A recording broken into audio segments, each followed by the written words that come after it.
Well, ladies and gentlemen, here we are again, another WREXtra time. I'm Paddy Power, this is the local pundit, and you are watching WREXtra time. Now, for anyone who doesn't know, this is the show where you drive the discussion, not me. You call in and talk about what you want to talk about. So, which side did you land on today? Did you think we played well? Did we play crap? Did we deserve a win? Did we deserve a loss? There's lots to talk about today, is my opinion. So hopefully we get lots of callers in. I did give a shout out for Birmingham fans in the early show. So hopefully a couple of them will come in and we might have a nice long conversation. So I have just posted the link to the show, guys. Hit the link, join in the background, and I will try and get you in as quickly as I can if we have lots and lots of people. Come in, have a couple of minutes, have longer if things are quiet, but I think there's lots to talk about tonight. We did pull a point, which is important. We need to just keep slowly taking points at least, while we are still trying to figure out exactly what we're doing. First half, very good, very interesting. What the hell did we do at the start of the second half? That was an absolute joke of a goal to give away. And a few people need a nice little smack upside the head, let's say, for allowing that to happen. That was a joke. AO had a good match, in my opinion. So maybe we can talk a little bit about AO. He's been kind of in the discussion the last couple of weeks. And does anybody want to come in and talk about Parky? I'm not saying in any way he's on sack watch that we talk about all the time. I don't think that's a worry. But I think Parky does have a couple of issues. If you want to talk about him, come in. I'm not going to go too hard on him unless you guys do. It's your night tonight. I'm not going to go off on tangents. We're going to talk about everybody. I do see someone coming in the background, but they're having a couple of issues connecting. So we will wait and see there. Only one match tonight. That was ourselves and Birmingham. No one else has played yet. So tomorrow there is lots of matches and there'll be some matches on Sunday as well. So very quickly, I will say hello. Brian Burton, Hugh is there. Free Pugs Show. Ashley Wilson in the house. Ash, I'm going to put your comment up because I haven't seen you in so long. I still have Peterborough jersey. What are you doing in? Did you just feel like watching a bit of football tonight? Do you want to come in and say hello? Have you opinions on Wrexham? I'll talk to you if you want to come in and play nice. No problem at all. Who else is here? Hugh, Emeron, talking about subs. Yeah, you can come on board and talk about subs with me. No problem. David Marriott, usually our second half we shine, not the first. Michael Rayburn, the manager is holding us back from wins. Strong words. Come on and talk about it. Bruce McFarlane, created, didn't finish, defended well, but didn't KO it. Sean from BCFC, are you coming into us tonight? Thought you were tired later on in the game and in the end fortunate to keep a point. Yep, that's fine. Okay, guys. First up in the house is Mary. JC, I see you in the back. You will be in shortly, so hang on in there and we will have you there. Okay, I'm going to quickly scan the comments. Lots of comments. Broadhead, 10 minutes. We didn't pay 10 million for Broadhead. Yeah, crap. Ashley, we are crap. Was hoping to watch something positive, but a boring 1-1 it was. Fair enough, no problem. Well, if you're bored, come in and say hello. Okay, so first up, Mary, here we go. Hello, good evening. Hi, Patty. Can you hear me? I can hear you perfectly. Okay, great. I am at Seattle Airport, so I just wanted to drop in, say my few comments, and then hop off to catch my flight. I think we're close to a starting 11. I really do. Yeah. But Doyle does not impress me at all.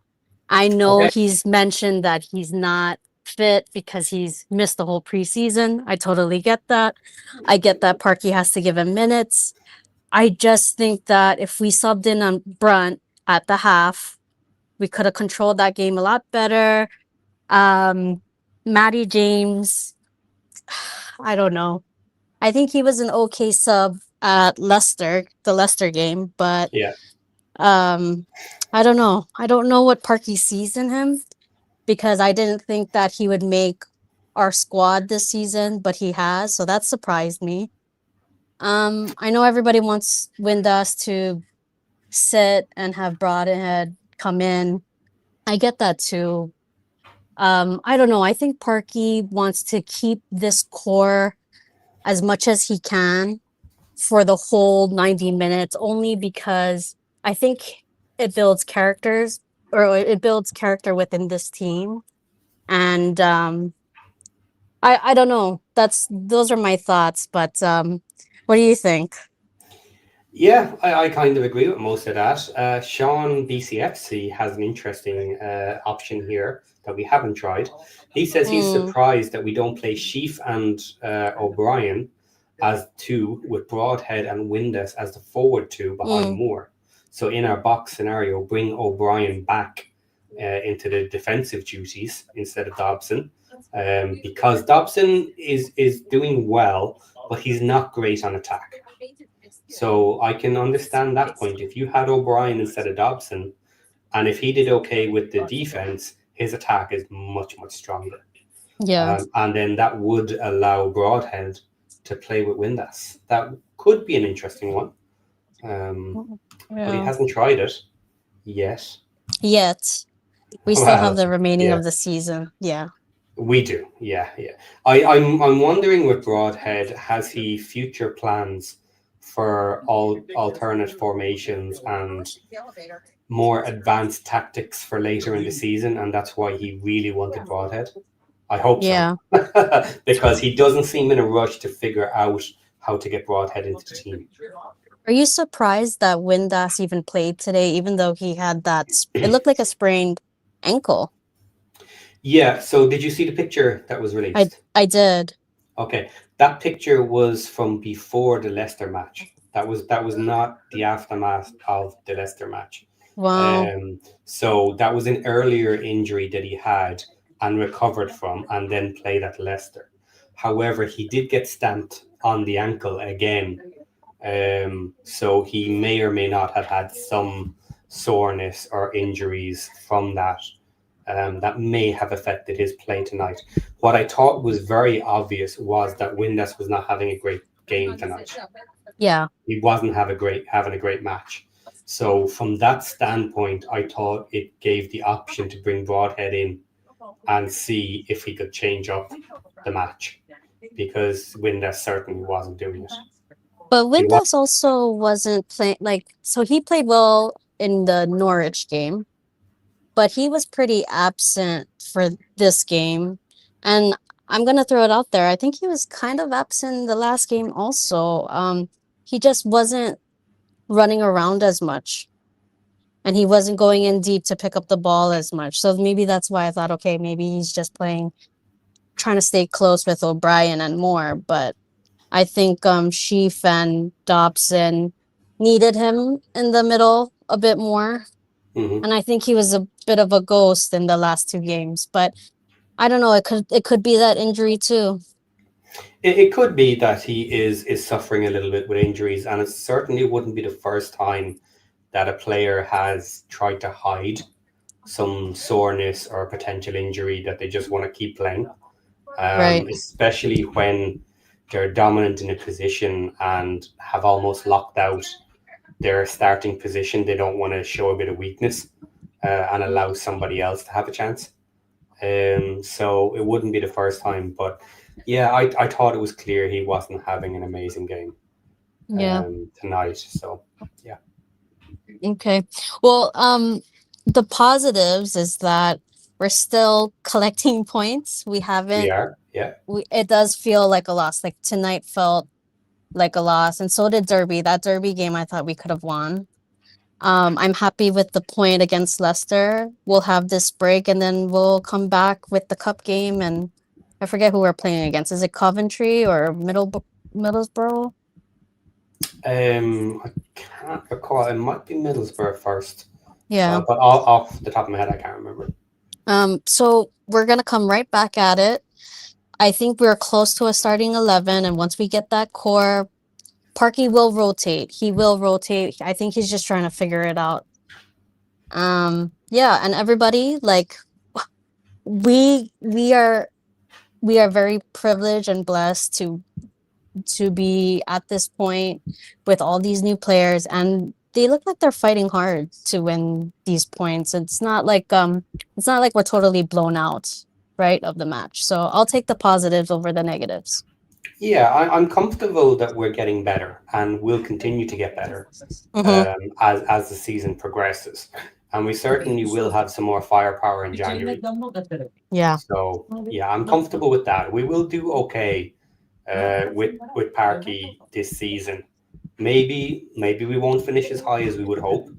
Right. But I'm quite comfortable we'll be somewhere mid-table, even if we stick with Parky the whole season. I'm not particularly worried that things are going to go downhill, but maybe that's me looking on the positive. Yeah, I'm gonna back Parky all the way here. Yeah, I'm much more worried about the danger of swapping out mid-season and bringing someone in, completely changing our system. I think there's a lot more danger in that than bringing someone in and getting us firing and getting us up to the playoffs.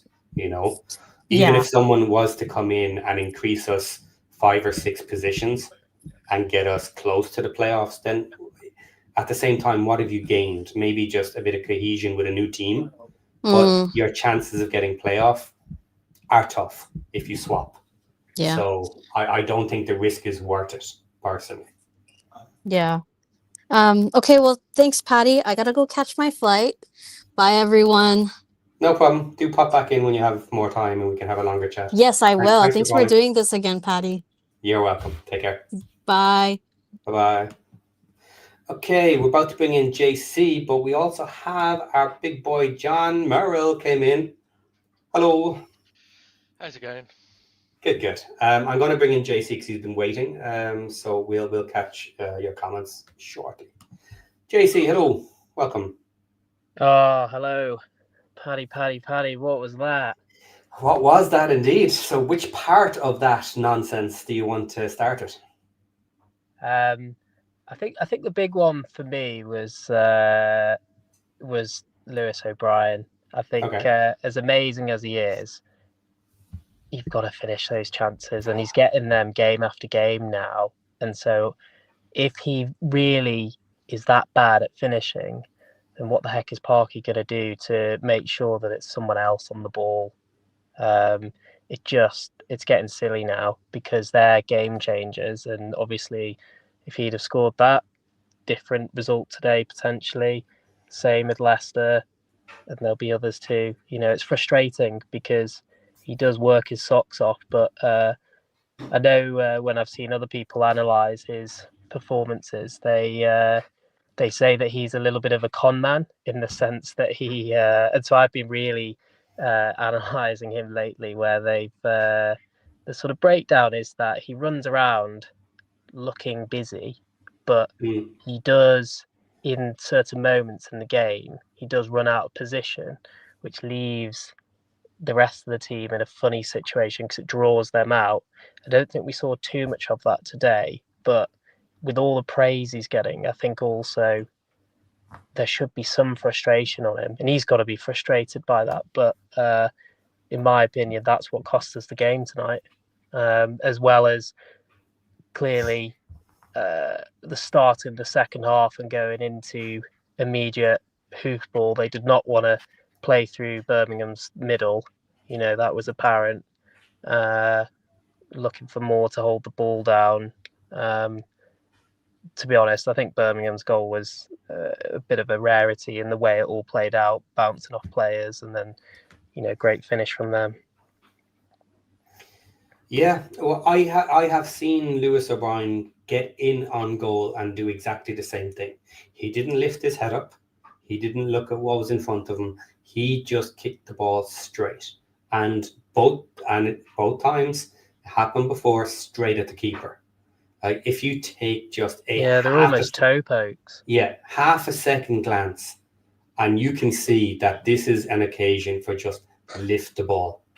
The goal is wide open. The keeper is coming at you. He's going to have to be coming down. Just get a little bit of lift on that ball. You don't even need to get a strong strike on it. The chances of him swinging a hand to knock it away, okay, if he does, then it's a solid chance that the keeper saved rather than you just bouncing it off the keeper. So, yeah, I kind of agree with that. There is some people here saying that he is more of a CDM, central defensive I'd midfielder. agree with, but I think then the question mark does come down to, is Windass fully fit? Supposedly, if he's playing, but he's definitely, for as amazing as he has been, he has gone through a bit of a, I wouldn't say a rough patch, but he's gone through a quiet patch. And on the opposite side of that, we've had Broadhead desperate for minutes, and when he does come on, has an immediate impact. He needs more time, as in he needs more game time, especially when you've got players not performing, and that's maybe the answer, like what some of the other comments are saying, which is keep Lewis O'Brien back as a feeder, and then you've got the likes of Broadhead who are much more comfortable on the ball and when it comes to shooting. But with Parky, same old. I'd argue after conceding, the subs came too late again. And I understand why it's do you want to change things because you're not losing, and if you go more attacking, you're in danger when you hardly have the ball against Birmingham. But I do see Broadhead as just being an obvious one that we have to at least try. And when is that going to happen? Surely it's after this international break now. He's done enough to get that spot. Well, I kind of agree with Kim's comment here. O'Brien has been Wrexham's best player. Maybe not quite the best player, but one of the best, certainly. But I would say that most of his best play has been opening up teams and getting passing and his movement. Yeah. So, yes, if he can play the more defensive role, and you bring in Broadhead and Windass together, if that is a suitable option, it sounds like a very good option. Because as I said, you look at Dobson today, how many times did he get on the ball in a dangerous position? Yeah. But he is not good on attack. I know he scored the goal, he got a head on it, fantastic. But shooting from distance, everyone knows shooting from distance is not his forte in those scenarios. So if you had O'Brien, need to be either. Yeah, it doesn't necessarily need to be, but if you could get a lot of the defensive duties that Dobson is able to provide from O'Brien, but then he's also more dangerous in attack when he's up there, then that's kind of the best of both worlds. So I don't mind the idea. And it will be interesting to see if Broadhead and Windass ever end up playing together up front. So that's an interesting idea, but we'll see how that pans out. John, how are you feeling after tonight? I was looking forward to rubbing it into you, but I'm keeping quiet. It was a game of two halves, as the old saying goes, wasn't it? I think first half we were god awful and you guys were pretty good, and I think you missed the trick of not being more than one goal in front, and then second half belonged to us, and I think even Lewis O'Brien said it afterwards in his interview, a draw was probably a fair result, and it probably was, to be honest. I don't necessarily agree with the fact that we deserved to win in the second half. I think we were the better side, but I think first half you guys were clearly the better side. So all in all, I can't be disappointed. I'm just annoyed we wasted 45 minutes in the first half with an abomination of a setup and a tactical display, which was just shocking. But I will say on the Lewis O'Brien one, it's a tricky situation because having watched you obviously tonight for 90 minutes against us, you play him in it's a weird position he plays. So obviously when you don't have the ball, he kind of drops back into the midfield, not deep, but makes up in the centre of the midfield. Obviously when you have the ball, he's got license to push forward.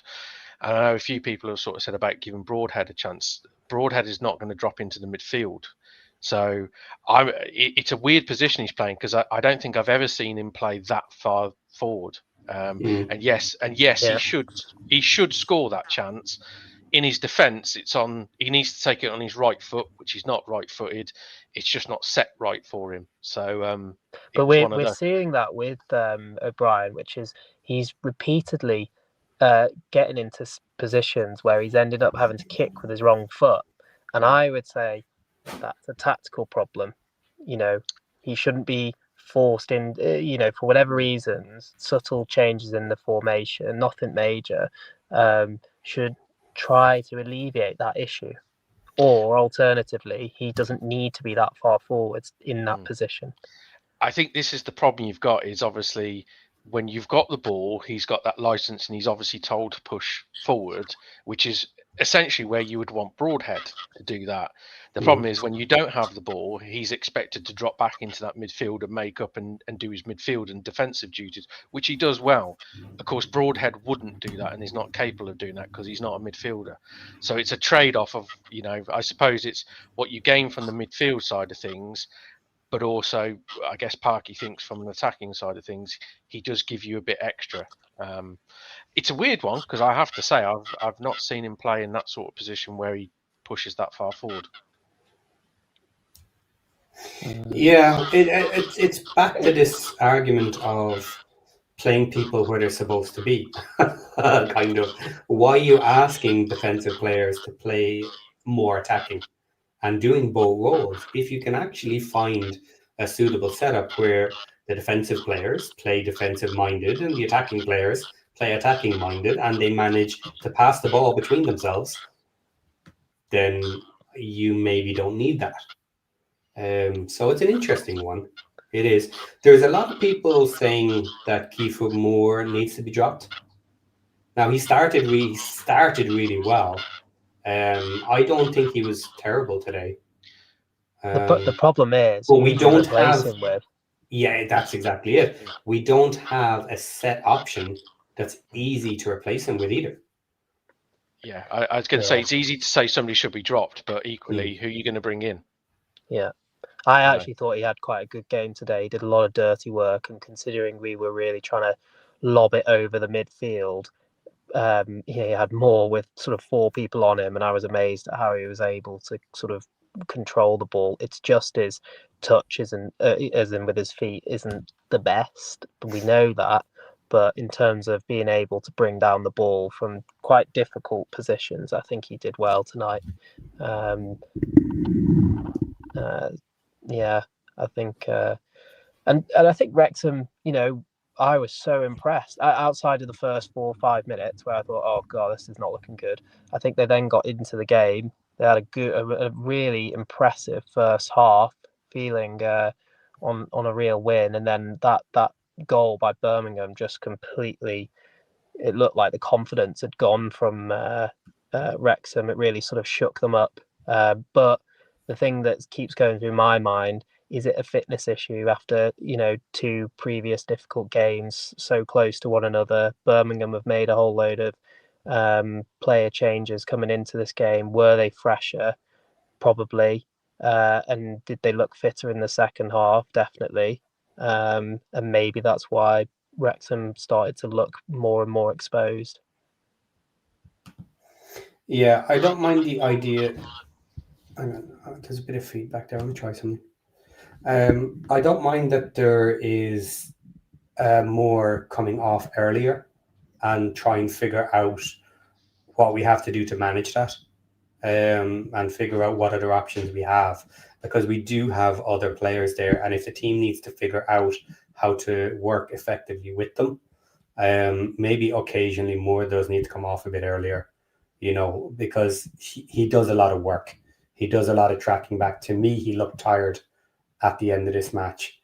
So maybe he does need a break and someone else needs to take the legs, be it Smith or someone else.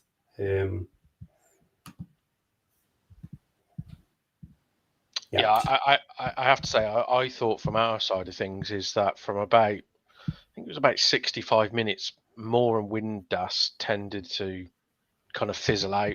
They both looked relatively spent in that regard. Mm. I thought Moore was doing, he was doing his job in the sense of winning balls in the air, winning flick-ons and stuff, but his influence on the game was less and less. Equally, I also think the balls to him in the first half, you were pinging balls in the areas he wanted it. I think as the game drew on and tiredness crept in, there was a few not lazy balls, but the balls were less accurate, so he had to work harder to try and get into the areas to win the ball. And of course that took its time. I mean, he's a big guy, jumping up in the air and being battered by Clara and the other centre back Jack Robinson for 90 odd minutes. It does take its toll. So I was a little bit surprised. I mean, I know obviously I think you said, Paddy, in the pre-game he makes the wing back changes, which he did. He brought off the wing backs and brought on replacement legs there. I was just a bit surprised he didn't freshen up the front line, because I thought that was the area where I thought you looked sort of quite tired, and there was a real lack of threat towards the end of the game. It was a bit sort of set piecey and a bit long throwy, but there wasn't really any sort of consistent pressure coming. JC, do you agree? Yeah, I do. It's just one of those situations where you could probably argue that the squad depth's just not there yet, because we've only just gone into the Championship. We know that the next, well, certainly January and I would say next summer as well, they're going to be big ones for us. You can see kind of the direction now. I think we're getting a feel for the formation, the most of the starting 11. And I think you get an idea over why Parky's making some of the substitutions to sort of fill that error, well, not errors, but sort of holes. And there's not quite a great solution to it. And so I think in the meantime, we're probably just all going to be continually deliberating over these subtle changes that might make a difference in the game. But in reality, it's probably just we need a little bit more talent on the bench to bring some fresh legs on that are also able to perform an equally good job. I think the attackers is the big one that I would be going after in January and certainly the summer. I don't think Hardy or Smith are the quality that we need. I think really we need much better than that, sadly. And then, like people have said, Moore, as fantastic as he is, if he's doing this day in, day out, he is just going to become exhausted and more injury prone. And so he needs some cover so that he can be playing those sort of 60, 70 minutes rather than 95 plus minutes. Yeah, we do have a couple of players that I would consider to be kind of 60-minute players. Dobson, when we have a tough match, for me, does seem to gas as well later in the match. And you can understand why, because the amount of work that they do, this is something that Parky has asked of every player, is that you work your absolute ass off. And Dobson is one of those players that will do it for you. But he is, or has been, a League One player with us, and he's stepping up to the Championship. And after about 60 minutes, it starts to show in any tough match. If we have easier matches, okay, he can last longer. But he's not the only one either. Longman did well today. I actually think Longman had one of his better matches today because we went more up the left. But he did do well, but I don't know if you noticed on the because stepping into the Championship, he's a bit more, shall we say, reserved or hesitant. He doesn't like to drive forwards as much as he would last season and whipping those crosses. I think what was apparent today was his pace isn't there and his technical ability isn't there to go past players that we probably need and will get from the likes of Kukache. So I think he did have a pretty good game today, but a lot of the time it's those passing backs and relying on other players to then drive it forwards, which maybe that's fine, but it does start to create a one trick pony of are we going to then start forcing it down to Kabore to then get that cross in? And teams will start to work that one out. So we need both sides. Yeah, and it is his weaker side. Yeah. He is covering at the moment, but personally, I think he did more in attack this game than he has in the last couple of matches. So yes, the idea that often he'll play it backwards because he doesn't have the speed to get around people. He was actively trying today, and Kabore, we were not going down the right-hand side nearly as much, and he wasn't on the ball as much, and partly because Birmingham did a very good job in holding him off. So Yeah, I thought it's Kabore interesting. also looked a bit tired. I don't know if anyone Yeah, else would agree with that. I think he sort of looked a bit gassed. He did play numerous passes around the defender to run onto himself, and he just didn't make them. He got beaten out to it, which was unusual. We haven't really seen that so far. And yes, back-to-back matches, it can hurt you and you can get tired. And he has taken some solid hits lately as well. Now, I wonder, the first injury potentially he had, where he went down on the header and landed flat on his chest. I wonder, did that take more of the wind out of him than we expected? Maybe it hurt. Maybe he found it difficult getting the air in as usual. I know that's potentially just an excuse, but we don't really know. But either way, whatever happened, like, we can't always rely on him. And that's why we played the left more with Longman. And unfortunately, he did his best today, but it's just not good enough. And we know it's not good enough.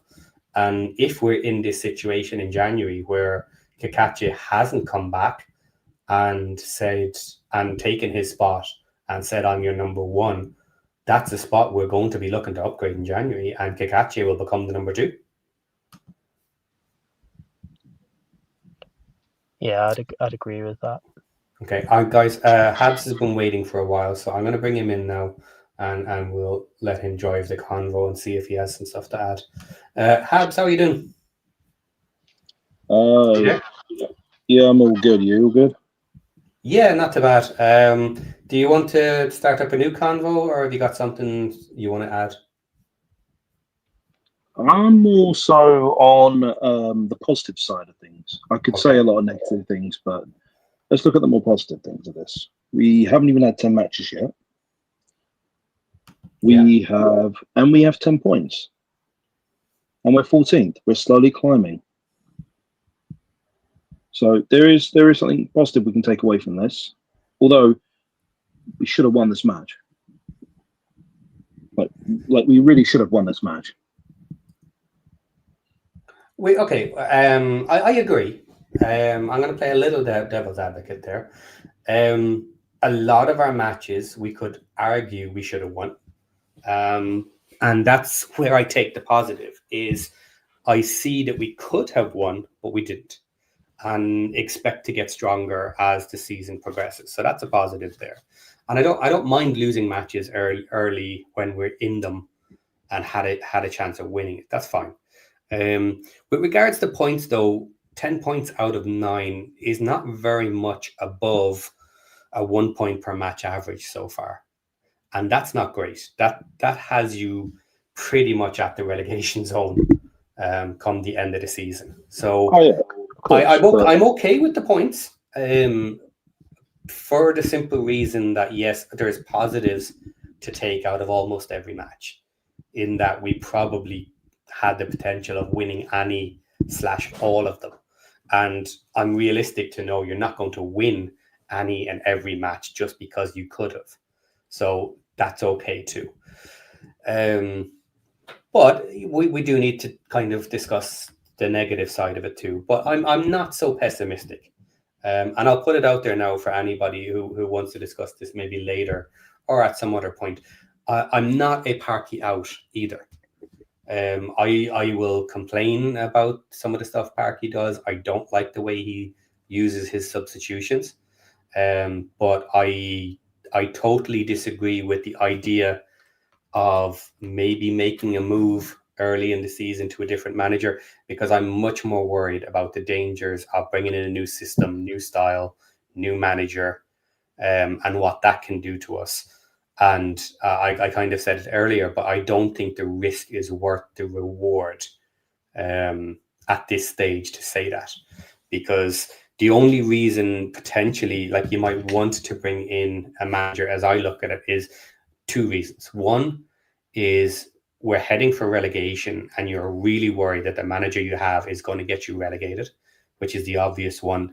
And the other one is if we've got poor results, but the team looks like it can achieve a lot more, and you think by making the switch you can get playoffs. With a better manager, with better coach, if they can achieve playoffs for you, then I can understand making that swap. But if you're going to do something like gain yourself 4 or 5 spots on the leaderboard with a slightly better manager, then it does nothing for this season. Now, you can argue it sets you up for next season. The manager has been in for half a season or whatever it is, and has started to get used to the players, started to get their tactics introduced. I understand that. And if someone wants to argue that as a very big positive, I understand it, and we can have that discussion. But for now, I'm comfortable enough to get through the season with Parky. Let's see where we end up, and I'm hopeful that we'll do pretty well by the end of the season. I think as well, if you look at the way we've played, most of the time we do play pretty good football. So then if you imagine yourself sort of fast forwarded and we had better players integrated, are we going to start to turn those draws into wins? Probably. So it's almost, as far as I'm aware, it's almost like just getting through this season, not really worrying, not really looking at the table, providing it's not in relegation. Just getting yourself through this season, go again in the summer transfer window. We'll start to get that little bit more quality each transfer window, and I genuinely do believe that if we didn't have trying to think Dobson, we might have someone a little bit better. The same with Longman, someone quite a lot better really than Longman, but maybe not a lot better than Kakache in that side. I think we're going to start to see more consistent results, but possibly also more wins in there as well, which we're just not getting at the moment. But I think everyone would probably agree, if we look at where we were a month ago versus where we are today, it seems like a pretty big turnaround. Yeah. I'm going to change the subject just for a moment onto something a little different. We can bounce back onto some of these topics later, no problem. But there's a comment here. John, what do you think? Blues were lucky the ref takes bribes. Now, I'm not going to go that far, but before we say anything on it, what did you think of the referee's performance tonight? Pretty standard championship referee. I don't think he got any major decision wrong, which is pretty much all you can ask for a referee to do, to be honest. I mean, I'm maybe wrong, but did he get any? There wasn't any major decision he got wrong, was there? Yeah, some free kick earlier on with Kabore, though, it certainly got the fans wound up, which was where there'd been sort of 2-3 fouls on Kabore just not getting anything, and that was frustrating to watch. Yeah, because he threw himself to the ground. He's a big. He's played for the basic. He's definitely Cochrane, not a big lad. Well, no, he's upper body strength. He's not. He's not a small lad, is he? I think the problem was Cochrane was doing it all game as well. He was throwing himself to the ground trying to win free kicks and wasn't getting any as well. I think the referee was good in the sense that he told a lot of players to get on with it. Stop playing for free kicks. Which I personally like. There's too much of that in the game. There's too many players that fall over at the slightest contact, trying to con the referee to try and get a cheap free kick. And I was actually pleased the referee sort of said, no, get on with it. I think it was the same but like I said, Cochrane was doing it all bloody game. So yeah, I think it was the same for both sides. I don't necessarily think I don't think he got anything terribly wrong, which is in the championship with referees is kind of the best you can ask for. The linesman was amazing, I thought. Oh, for the offside, you mean? Yeah. Oh, it was offside. He was a good yard. It was offside. offside. Yeah. Yeah. There's no question. Wonderful finish, but yeah, he's a good yard offside. So No, I'm anyone not. got to do better. This is than that. an Come on. interesting, Mad Al. The handball was a defo. Was a defo what? Defo not a handball. The replay showed it clearly. Didn't touch his hand at all. Like I said, the one hit his That's what chest, his chest. and then there was one in the second half that was claimed where the guy's had his arms next to him and he hit his elbow. It's like he can't exactly remove his arm, can he? You know. So no handball. Behave. Free pugs, okay. You could see why the ref was kicked out of the Premier League. Of course, John doesn't have a problem with the ref. What's the different game to me then?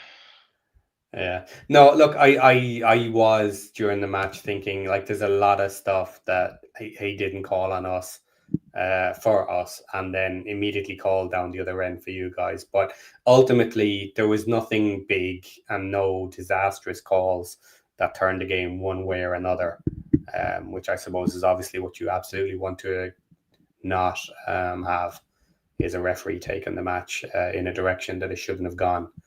I think there was only one booking, wasn't there? I think Kumas was the one he got for dissent. I don't recall anyone else getting booked. Do you? Yeah, he let a lot of general physicality go. In fairness, so that is kind of fair. He just wasn't giving a lot of fouls in general. But there was a lot of fucking stupid shirt pulling, and that drives me mad. I absolutely hate it. And you know what? It's so bloody easy for them to change the rule and say, if you close your fist on a jersey, it's a foul. I don't care if you're pulling or pushing or tugging or doing nothing. If the referee sees a closed fist on a jersey, it's a foul. And it would stop. Because I guarantee you, managers would tell their players, stop fucking grabbing jerseys. Because you're giving away fouls. Prime example of the referee was, I think, in the second half, Gray had his shirt pretty much like pulled right back, so he didn't get a free kick. So Gray pulled your guy's shirt, and then the referee blew for a foul. And it's like they're both pulling shirts and they're both fouls, but you know it was that way. So, like I said, yeah, we got away with that one. I would suggest that in that case, our player was actually blocking his own hand. That it was the camera angle that allowed us to see it.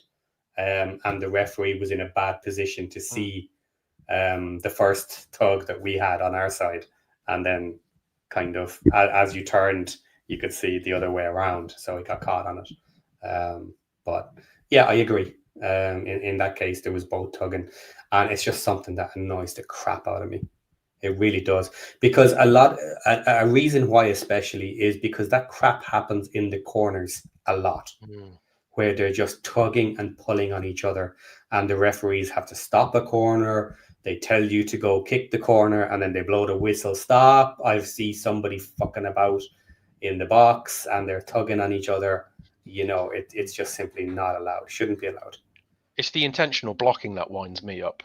You just got players which their job is basically when the corner is taken, their job is to just full pelt, just run into the attacker or run into the defender to just block them. I actually think Wrexham don't do enough of that. For as annoying as it is, the amount of times where you just think, oh, come on, just foul them, go and foul them. And I think I saw a little bit of that today where Birmingham definitely towards the final 5-10 minutes, they stepped it up, and there are a few chances where you just thought, oh, come on, just foul them. You just do it. You get the booking, it's fine. Just don't concede. Unfortunately, we didn't, but I think every team is guilty of those tactical yellows, and I don't think Wrexham do enough of them. Well, see, now I'll tell you, nobody wants me in charge of refereeing in the EFL or the Prem or anywhere else, right? Because I would send someone off with a red card for a tactical foul that is blatant. That if you are jumping forward to swing a kick and bring a player down, I don't care if there's 5 defenders in front of him. If he is attacking towards the goal and you purposely take him down, and now I know you don't normally do when there's defenders like that in front of him, but for me, it doesn't have to be a one-on-one with the goalie. It just has to be a dangerous situation. If the referee believes that you absolutely did that as a professional foul, red card, get off. Tough. If you miss your player, he gets to go. It actually happened to us some years ago. We played, I think it was Coventry away, and it was on TV, and we had Ryan Woods in midfield, and he made a tactical foul. They were breaking away. He wasn't last man or anything like that. He literally just purposely just slid in, took the guy's back of his ankles. Wasn't a horrific chat. It was just purposely, I'm just taking you out because you broke away. It's a yellow card all day long, according to the rules. Referee sent him off, and we appealed it. We didn't get it rescinded, but ironically, the referee for making that decision got demoted to League One, I believe, the following week. So, which go, you kind of think, well, if you could argue he did the right thing of saying it's a red card because it's a cynical foul, blah blah. But on the other hand, you don't rescind the red card, but then you punish the referee. So, what message does that send? That sends, yeah. So, yeah, it's madness. Just don't defend the referee then in that scenario, yeah. Rescind it to a yellow, and then punish the ref if he's really got it that badly wrong. Do you need a ref? Yeah. I mean, I would have sent Ryan Woods off because he just runs like he's cacked his pants. But that was me. But okay, Sean BCFC. Let's hit the refs and change the world here because I'm enjoying this. I love going on a rant about the refs. My problem is they should allow more physical bumps shoulder to shoulder, but grabbing should be punished more. I absolutely agree. If you are off balance, and if somebody can nudge you shoulder to shoulder and push on you and knock you over, tough. Especially like today, it's your with job the ball, to stay. right? Yeah, like 50-50 shoulder to shoulder, that's perfectly fine. I don't have a problem with that whatsoever. And then it should just be clearer. And this is my problem in general with rules, is they're too gray area.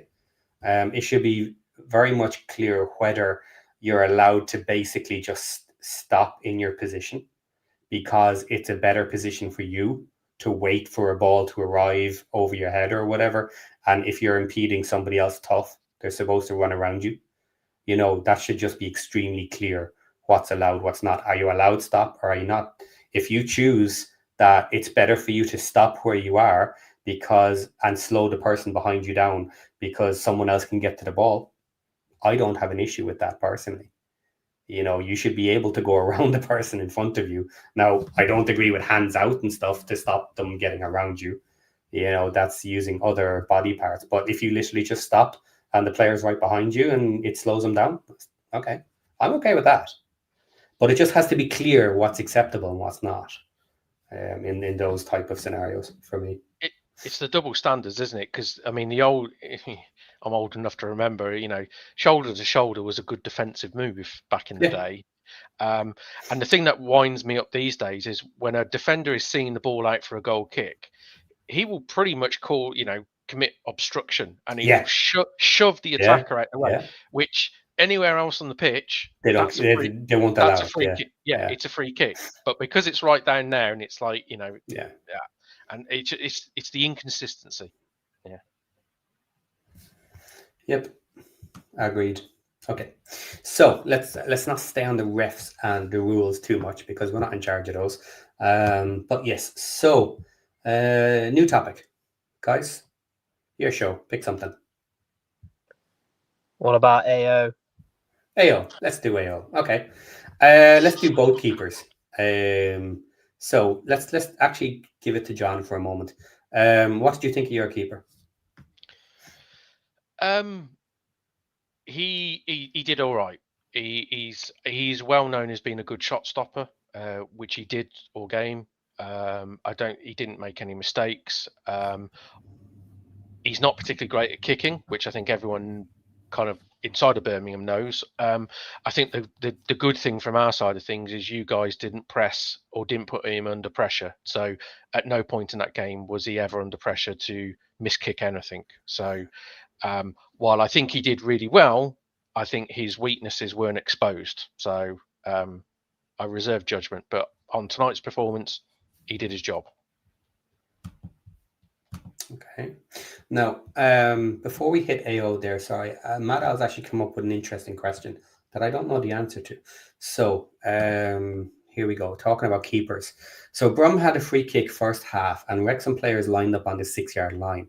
Yet there were 3 Brum players between the defensive line and AO. Why isn't that offside when the ball has been kicked? Because it's corner?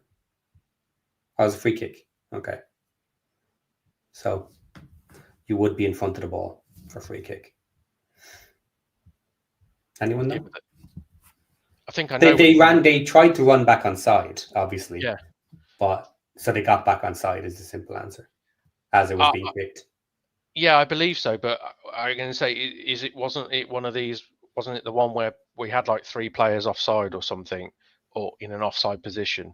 And what we've done is we've had a guy around the back who's the actual target. So we've all stood offside. So as the ball's kicked, they've come back, whether they were onside or offside.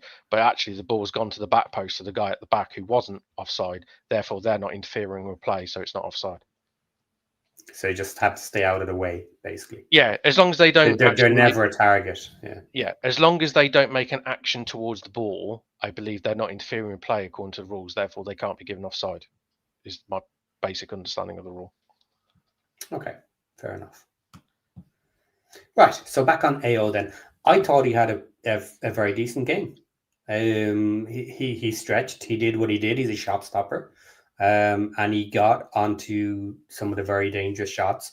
Now, in fairness, some of those shots did go slightly high or slightly out, but he was very close to having them covered if they had been on target. Now, it would have been at a stretch, but it looked like he was in the right position. So I thought he did really well today. Guys, JC? Yeah, I was going to say something similar, which was where I don't think he was especially tested compared to some of the other games he's played, but I think he had this was his best game so far, where when he needed to make the saves, he did, minus obviously the one goal that was conceded, but I wouldn't blame that on AO. And so I was actually impressed. Obviously, the big one is his distributions. They were high up into the sky, nearly out the stadium, and then coming back down, which he does need to work on. I'm not actually convinced he can improve on that, but in terms of his shot stopping, I thought he had a good game today. He looked more comfortable, more confident, which is always a good sign. So maybe he's starting to feel the love again. Yeah, the interesting comment here from Sean. If the goalkeeper saved what he should, then what more can you ask from a goalkeeper? Well, that's kind of my idea. I think a goalie should be a shot stopper. That's his most important element. But everybody these days seems to want people who can progress the ball forward and act as the extra man, and hopefully nobody fucks it up and he gets lobbed into the goal or what have you. So everybody's looking for more, and that's the big shout that everybody has on AO, is that other goalies are better at distribution and other things, like Ward. Ward seems to be nicely flat in every area, good in every area, but not necessarily amazing anywhere. Whereas AO, we saw it tonight as well. Some of his kicking just isn't great. Yeah, especially when he's put under pressure. He could really, in those sort of moments of panic, Ward could really just calm it down that little bit, either holding it or just doing sensible passes that might not lead to an attack, but just gets, some stability going. Whereas there's this sort of sporadic, almost panic, or as if there's no real thought to it, just hoof it up in the air and which way, I don't know where it's going to go. Now Parky must be having some sort of say in terms of telling him to do that. I can't imagine it's all on AO, but what we what, at least in my eyes, what I've seen is that Ward is much better at that delivery. Well, Parky has in the past, like look at Clewert. Clewert for quite a while was very much not comfortable on the ball. And if an attacker got anywhere near him, he just booted that ball forward. Didn't matter whether a player was there or not, didn't matter if it went over the line. He was not comfortable on the ball. Therefore, don't give it away. Dump it up the other end of the field if you have to. And I think there's elements of that while they're still transitioning into more passing play. And I think especially tonight, there was pressure on the defenders and they were nervous about it. And they were playing some horrendous passes back towards AO. And I was like, Jesus, not quite in rugby terms, a hospital pass, but these were some horrible passes back towards AO that sometimes he wasn't even ready for. And he just had to boot them. But in fairness, even when you roll it back nicely to him, I have seen AO miss kick and either just dump it all the way up to the other goalie with nobody even close to it, or dump it straight out over the line as if it's an accident. So that's his area to work on, certainly. But for me, it's always your shot stopping has to be up there, because AO has a match-winning save in him. We all know he does. And less so does he have a horrendous mistake in him. That's one thing I will say he's improved, is I see less of the scenarios where he just completely messes up.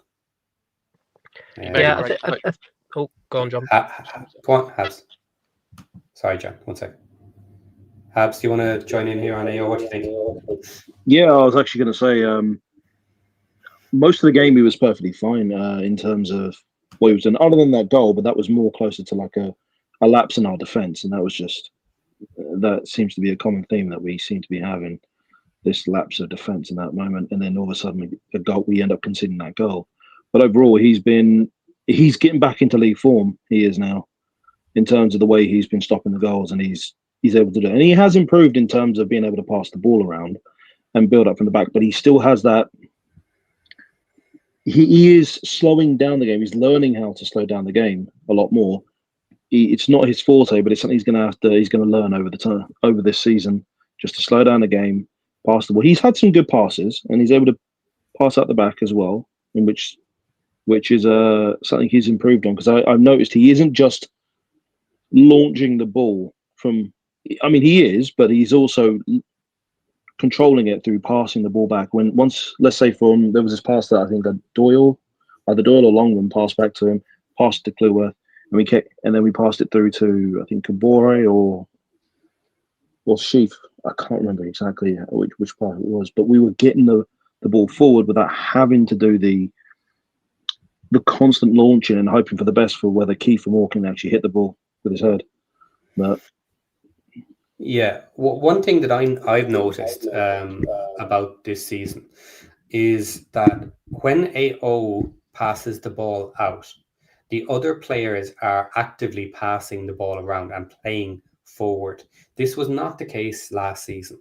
Last season, when AO decided not to kick it, basically he passed it out to Max a lot, and then Max would just boot it forward, which for me makes no bloody difference between whether AO kicks it forward or whether Max kicks it forward. It's the same thing. It's a slightly different angle. Maybe Max out closer to the wing has a better angle to swap it to the left wing or what have you, but it didn't change our play style. But this season, we are actively working at changing the play style and becoming comfortable with playing out that ball. So we're getting better. But tonight was not a great night. And to be honest, I wouldn't expect it to be an amazing night when you're playing a team that is possession heavy and dominant and can do the things we're only learning to do as a team. Same with Leicester last week. Like, we had a really tough time playing around Leicester. We had our moments. We actually looked quite good at times. They had a bit of a weak midfield. So we played through them a little bit. We had some lovely passes, but they still absolutely dominated the passing around us. They didn't do much with the attack on the end of it, which we were lucky about. But we're getting better, and we will continue to get better throughout the season. I mean, there were moments in there where Birmingham were just not a. We were able to bring them in. There were some lovely passes though that we were doing as well. So there were some lovely passes, especially through tight spaces that we were doing with Birmingham, especially on the right. We're seeing a lot of that that's happening on the right, and then we get this down, and then we get the ball straight to the left as well. Which the good thing is that we're actually now starting to get more comfortable on the left with Longman, which we need to do more often. And you can see the challenge that Longman is doing a lot more. So the passing is improving. We're getting the ball out to the other options as well. So, and with as we were saying, with Max having to launch the ball forward, he is still getting the ball up high, but he doesn't launch it this time. He's doing it with purpose, and you can tell he's either getting the ball through the middle or he's getting it through to the right to either Kabore or to Windass or to Sheaf. And we can see that he's not just he's doing it with purpose as well. Yeah. I will say tonight I saw more mistakes in long passing. We tried some very difficult long passes tonight, and they didn't seem to be coming off.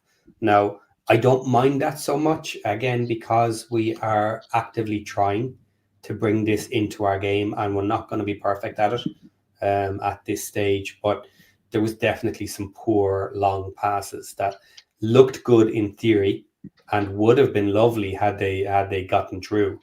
But they were difficult passes that people were trying. So you can take that as a positive or a negative depending on your viewpoint. But if we don't try those passes, then they're not going to get better at doing them, and they're not ultimately going to be able to do them come the end of the season. The weather didn't help either, so that's one. So the ball. Yeah, so I mean, there were some moments where you could see when we were doing passes or doing any kind of, or when we were doing our set pieces, the ball was going into these strange directions that we're just not expecting to happen. You can tell there was some hang time with the ball in the air that shouldn't have been in that case. So I mean, one of the corners I saw with Windass, I was thinking, why is the ball in the air for that long? I'm thinking, oh yeah, it's because it's because we're having a storm right now. That's the reason why. So I can feel it here in Essex. It's just pretty windy. No, I'm not joking. There is literally a storm. Oh yeah. But also, I mean, if we're going to be, we're going to have to get more and more used to getting more and more comfortable having to play with a bit more possession, and as well, just having to pass more as well, and just don't have to rely going on these long passes, because if we can do it, it's being selective in how we pass those balls if we're going to be doing it if we're going to do long balls. But if we can't, we're going to have to do some basic passes. 1-2s. I think the middle is a big one. We're choosing not to go through the middle, and that quite often works. Push down the sides and hope for a cross. But I think to just add another layer to our game, we've got to drive through the middle as well, or figure out a way to do nice tiki-taki passing through that, like we saw Leicester do against Wrexham in the previous game. I don't think we have that. Maybe it's because it's not with the current players. Maybe that's not their strengths, but I think it's probably something they can work on. I will put some of that down to Birmingham. In fairness, we managed to do it versus Derby. I was very impressed with some of the long passing. That was new to us and worked really well. But I think Birmingham were just too strong in anticipating it and closing it down when we did it. Guys, we have a new guest in the background. Brian, I'm going to bring him in. His camera was on a second ago, so I'm hoping he is doing okay now. Brian, can you hear me? You there?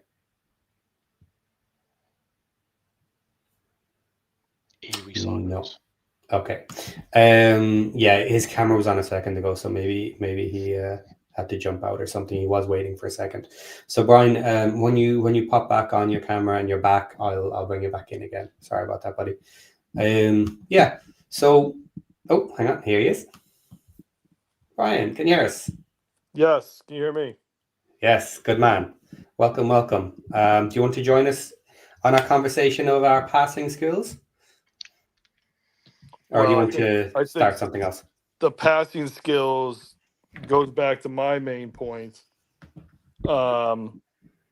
which is that with these 3 games in the week, Sheaf and especially Sheaf, I thought Windass shouldn't have been starting, but Sheaf looked very tired. Moore, I think, was tired. We just do absolutely no load management whatsoever. And I think that was reflected in some of the poor play tonight. I think you needed to pick one of those 3 games for Sheaf and Moore to come off the bench instead of start, and maybe a couple other players in anticipation that they may be playing like this tonight. Yeah, that's it. That's one way to do it, or the other way is simply to bring them off at 60 minutes and not have them do a full 90 minutes where their recovery time is longer. You know, if you tell them, unless things change or something goes wrong, you're coming off at 60 minutes. So go hard, and then we'll take you off and you get a rest before the next match. So 2 ways of doing it. If you had someone strong enough, and if you have players A and B that are very similar in quality, then you can go the other way around, and you can go player A starts on Saturday, player B starts on Tuesday, and player A starts again on Friday. That's fine. But being early in the season, I don't think Parky's ready for full A-B swaps and someone new in the starting lineup. Now, maybe we should be getting there soon. I don't disagree with the idea that we should be looking at that in certain positions where we have it. But interestingly, Parky really is not in any rush to get Broadhead into this team, which I am a bit surprised about. You know, obviously the fact that he came with such a high price tag, everybody always looks at that. Well, if we're paying this much, he better be good. Why is he sitting on the bench? So that's the obvious thing to say. I think every team in the Premiership and other first divisions around Europe have staff who do nothing but this load management on the players and tracking their fitness. And I just think Parky's in the dark ages with this. And we've all kind of noticed there seems to be an injury bug. I don't know what's going on behind the scenes. You know, we don't get to see that. But this overplaying, these too many minutes in 3 games in 1 week is a part of it's part of that puzzle. There's no question about it. You know, Windass was limping around. You could see on the live feed, when he was going in the dressing room, he was limping. And you play him 70 minutes, and he was clearly struggling. You know, it just doesn't make sense. So we're doing a lot of things right as a club, but we've got to come into, you know, the 2020s, this decade, on that sort of thing. He has the data, and his son is the analyst guy. He's the tech guy with the data. So look, if he doesn't listen to his son, or if his son doesn't read the data, who knows? Is his son top notch? Sorry, guys, we're talking over ourselves a little bit. Brian, can you hold off a sec? Who was talking there, guys?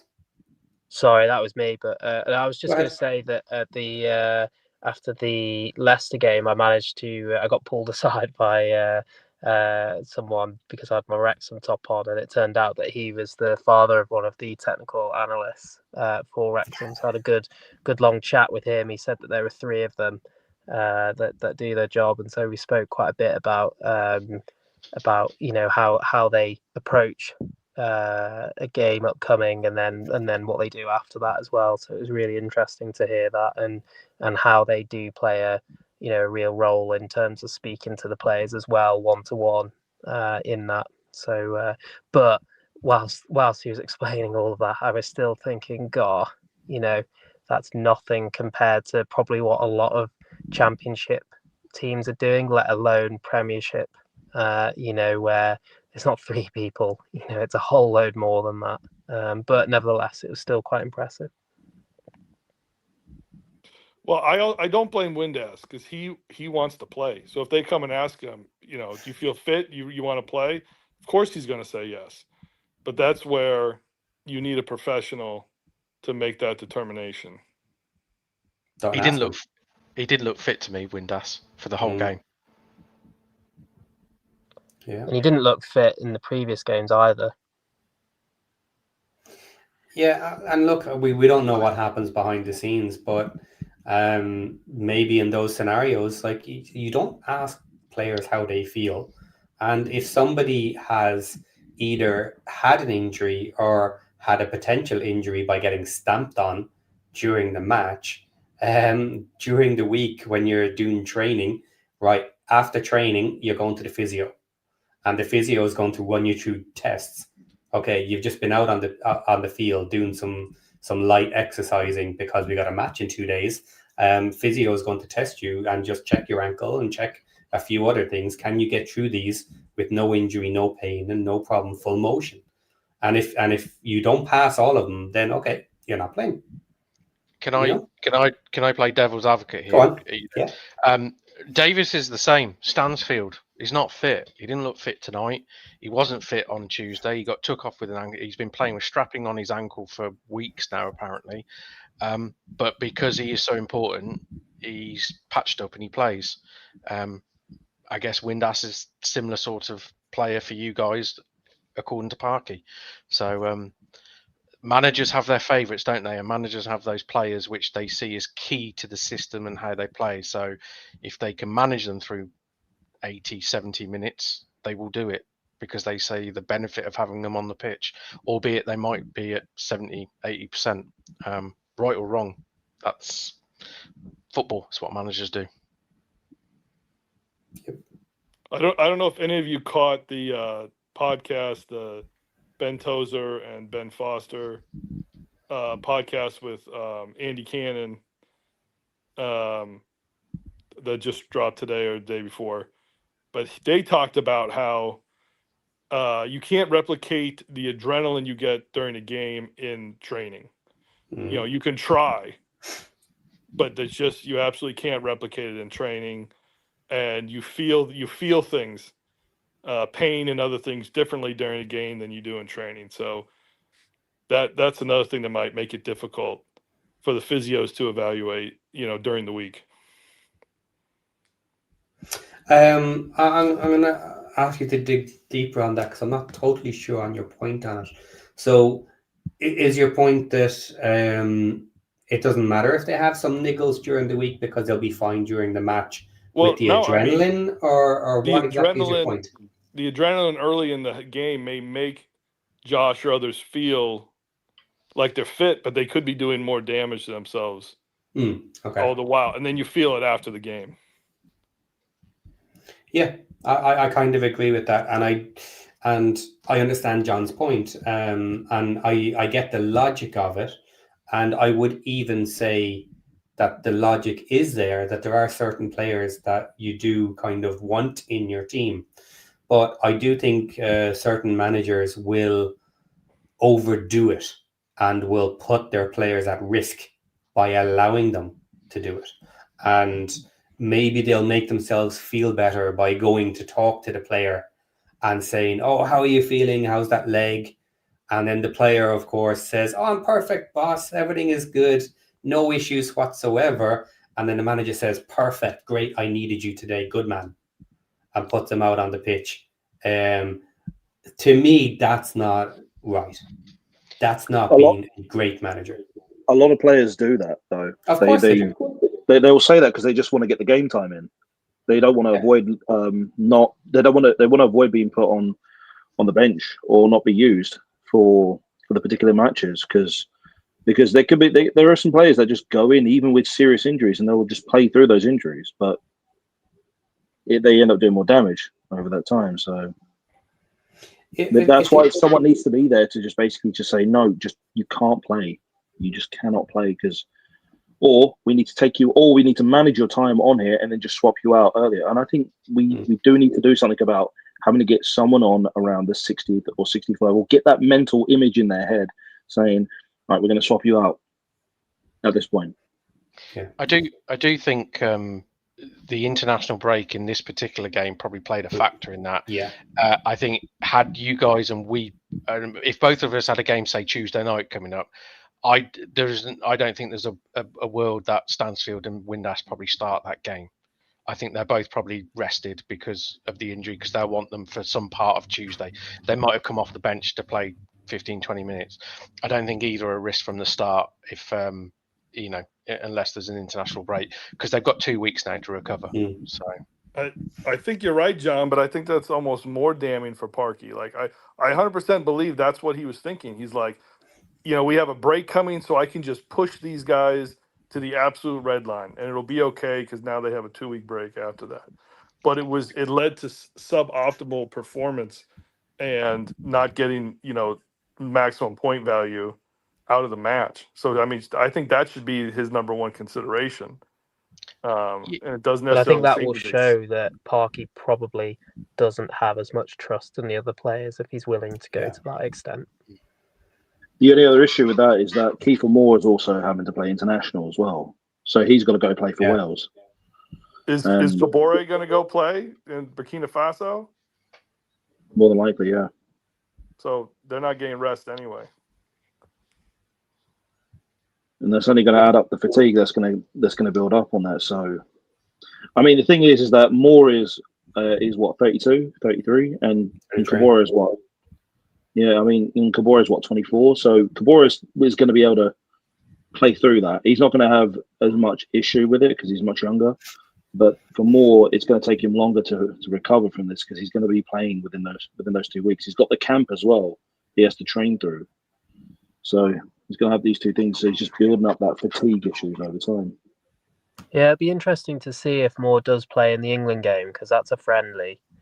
Now, I imagine Moore will be desperate to be in that, even if it is a friendly. But logic would tell you don't play. Yeah, look, it's a tough one with all of these, and yeah, I ultimately don't like it, but you see every side of it. We've had our first window for new players this summer as a championship team. Our bench is not ready. We know it's not ready. We know where the weak areas are. Now, some of the new players that Parky has brought in, we still haven't seen.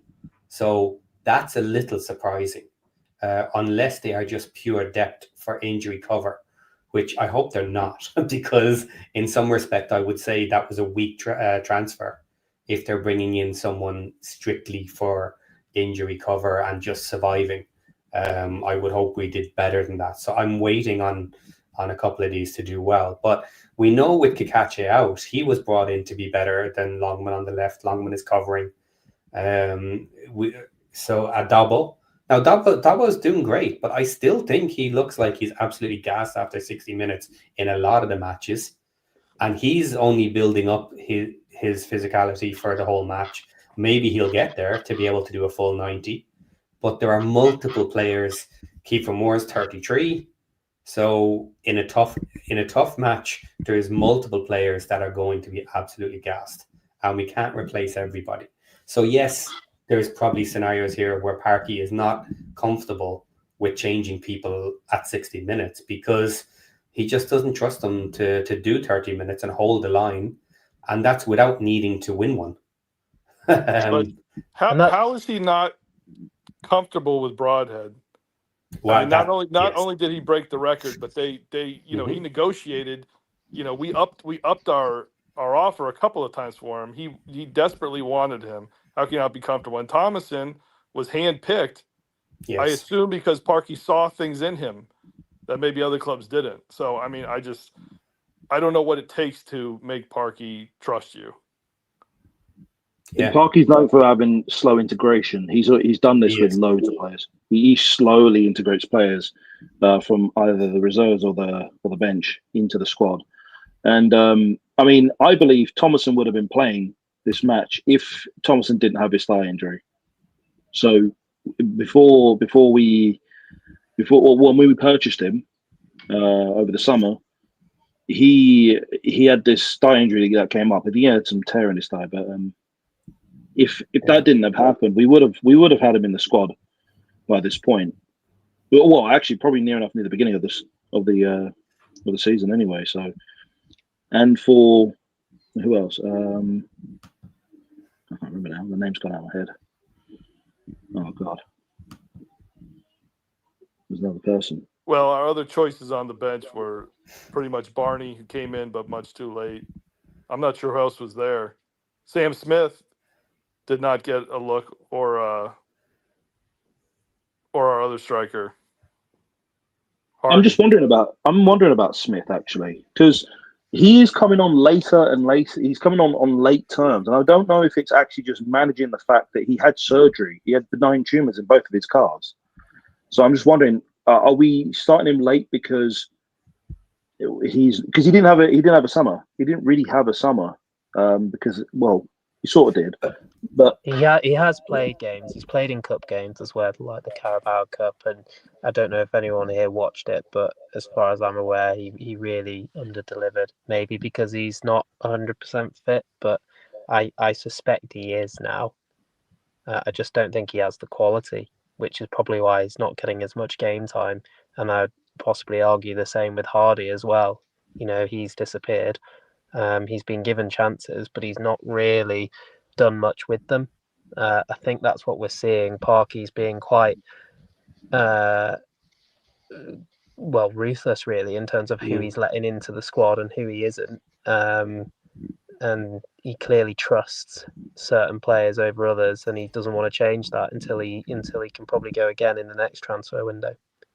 He did the same to Scar last season, where Scar was kept out of the early team for quite a long time before he got his opportunity. And then when he did get his opportunity, ultimately he didn't end up with a lot of matches before he got benched again, which is an interesting one. And he lost his spot for most of the season. So I certainly don't put it past Parky. And now he's choosing Scar over Cody. It's just hard to wrap your head around. Cody didn't look good though. No, I know, but you never would have thought that all of a sudden Scar would be getting brought in as a sub a couple of times now. Can anyone explain that Scar sub to me this evening? Because I'll be honest, I had no idea what on earth that was all about. I don't think we have anything for you. I mean, Scar is I remember Dan Scar playing for us. He's a big, uncompromising centre-back. And I just thought, well, all right, if we've got Lyndon Dykes that we've just brought on the pitch, I can almost understand you want a fresh, big central defender to compete in the air. I mean, we've got a 2-foot midget in Kyogo on the pitch up front. Why are you bringing on Dan Scar? I didn't... It kind of baffled me that. I was like, well, Hyam must be injured, surely. But he didn't look injured. Mm. Yeah, I'm unsure why Hyam keeps coming off early. I have a question for John, though. And was Hardy even on the bench? I'd have to go back and look. Was he a choice? No, he wasn't. Not the last two matches. Oh, I was going to say, I don't think he would have been successful in this game because he needs that space to get on a long ball and outrun the defender and slot it in. And Birmingham just was not allowing that. We only got maybe one of those chances the whole match where we really got out into space like that. They somehow managed to clog us up. Mm. The problem is that when Hardy was used, whenever we used him in any kind of league matches, we always used him as a part of the front two, or as a part of we worked him in with either Smith or with Moore. So, and that doesn't suit to either three of those strengths. It's more suited towards a number 9 at the front, with the same with Hardy and Smith.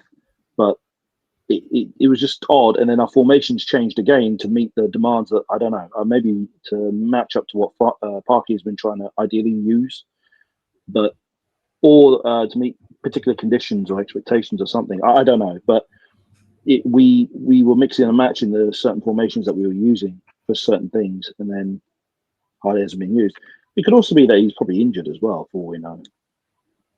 Yeah, he could be injured. I've asked that question a few times as to I would have expected him to be on the bench instead of Smith, alternating if they're both just going to be on the bench and maybe or may not be used. But the fact he's been out multiple suggests some injury to me that they just haven't mentioned. But it'll be interesting to see. I'm going to continue this conversation in a slightly different direction. Now we can stay on roughly the same topic. But the question here from Ren, and I think John might have an interesting answer to this as well. No, they mean this in a sincere question. Why do fans care so much about what the club spent on players? I understand people are really invested, but there is no we really. It's the owner's money, right? Now, this has been happening in the chat. Lots of people have been talking about the amount of money for players sitting on the bench, blah, blah, blah, etc. So let's aim that way just a little bit with our talk of players playing and not playing. What do you think on this? Do you care what we've spent on someone? If they end up sitting the bench for the whole season, are you bothered? John, answer it from a PSR perspective.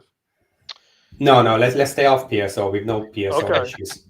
Don't ask the Birmingham fan about PSR. Come on. Yeah. No, look, we have no PSR issues at all at the moment. So let's not go down that today. But just in general, like, do you care if our 7 million signing sits the bench for the rest of the season?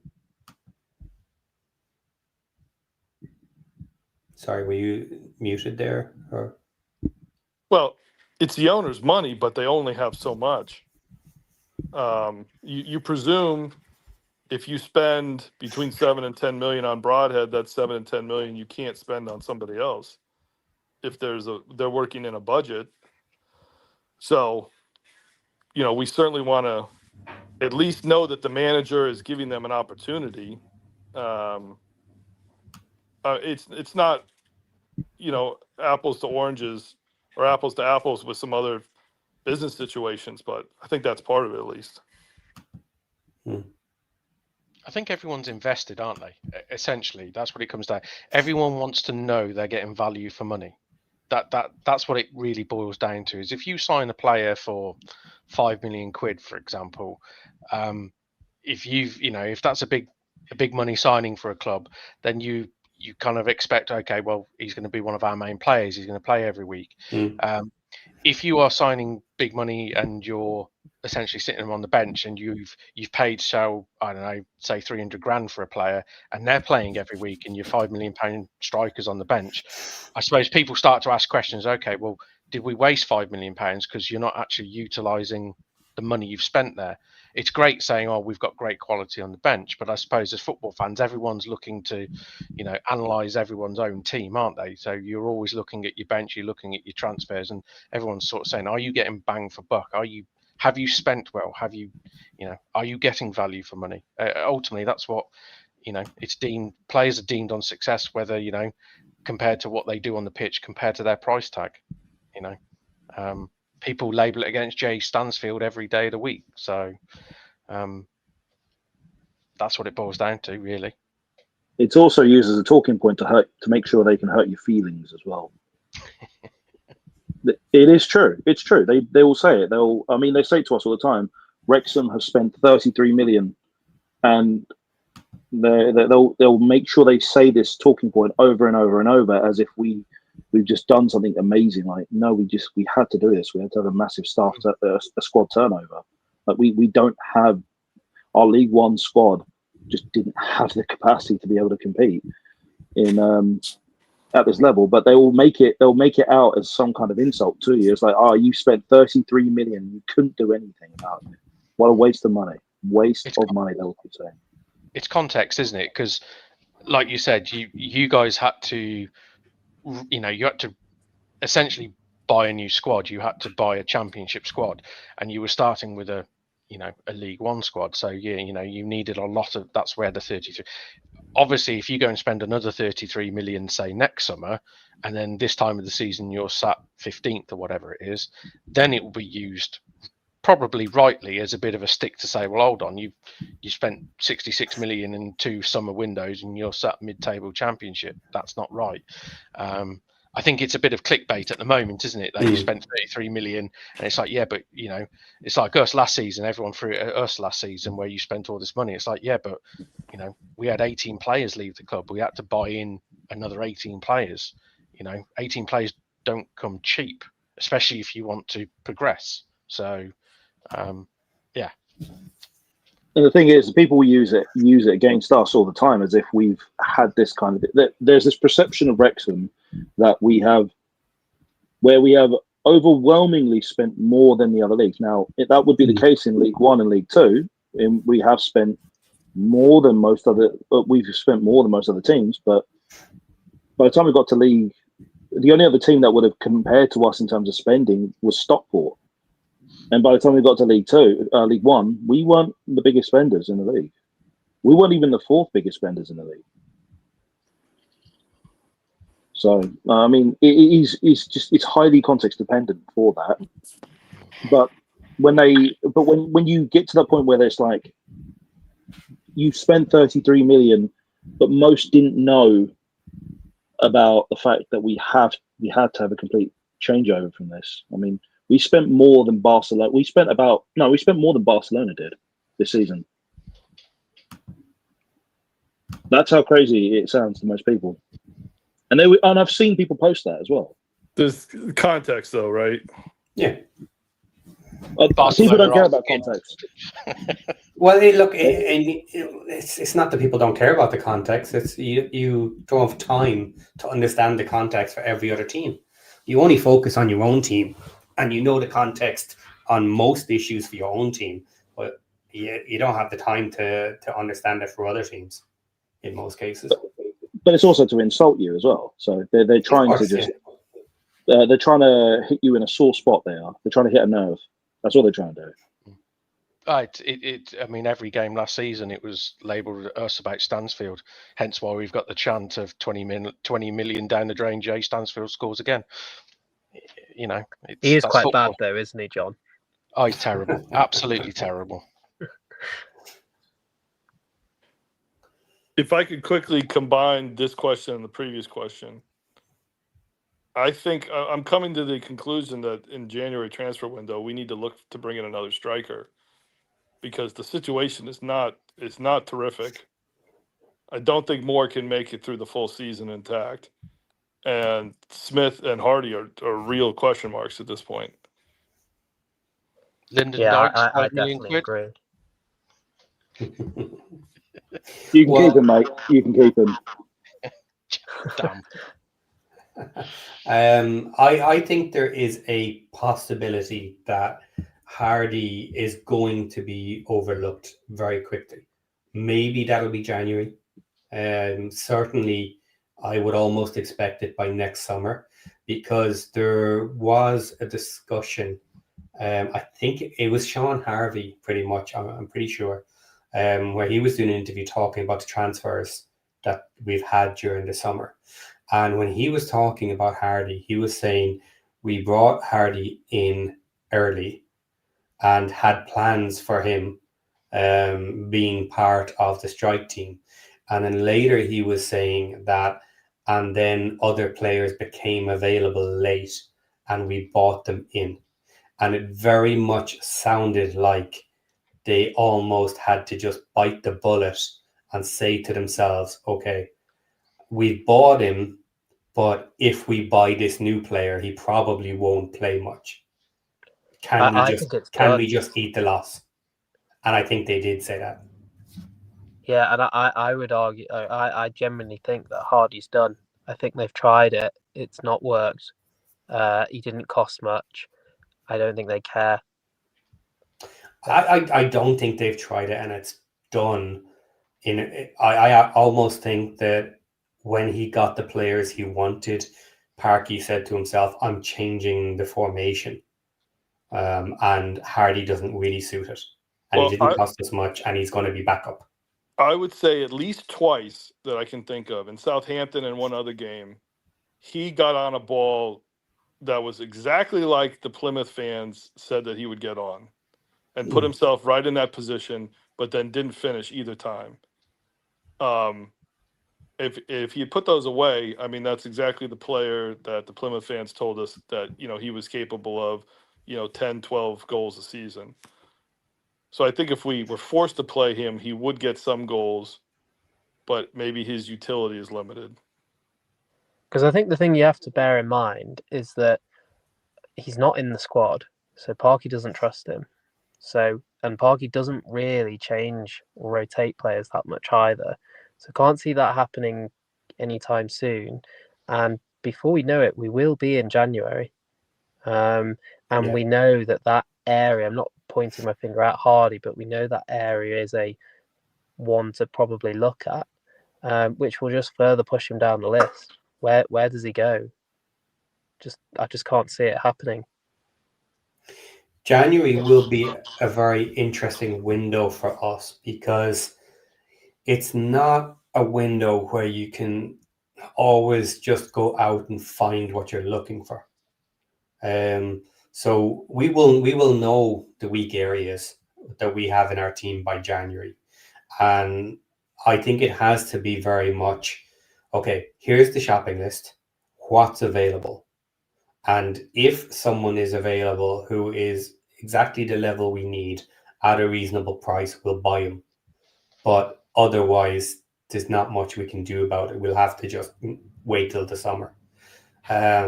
If they don't do that, then I worry they'll be buying more Hardys.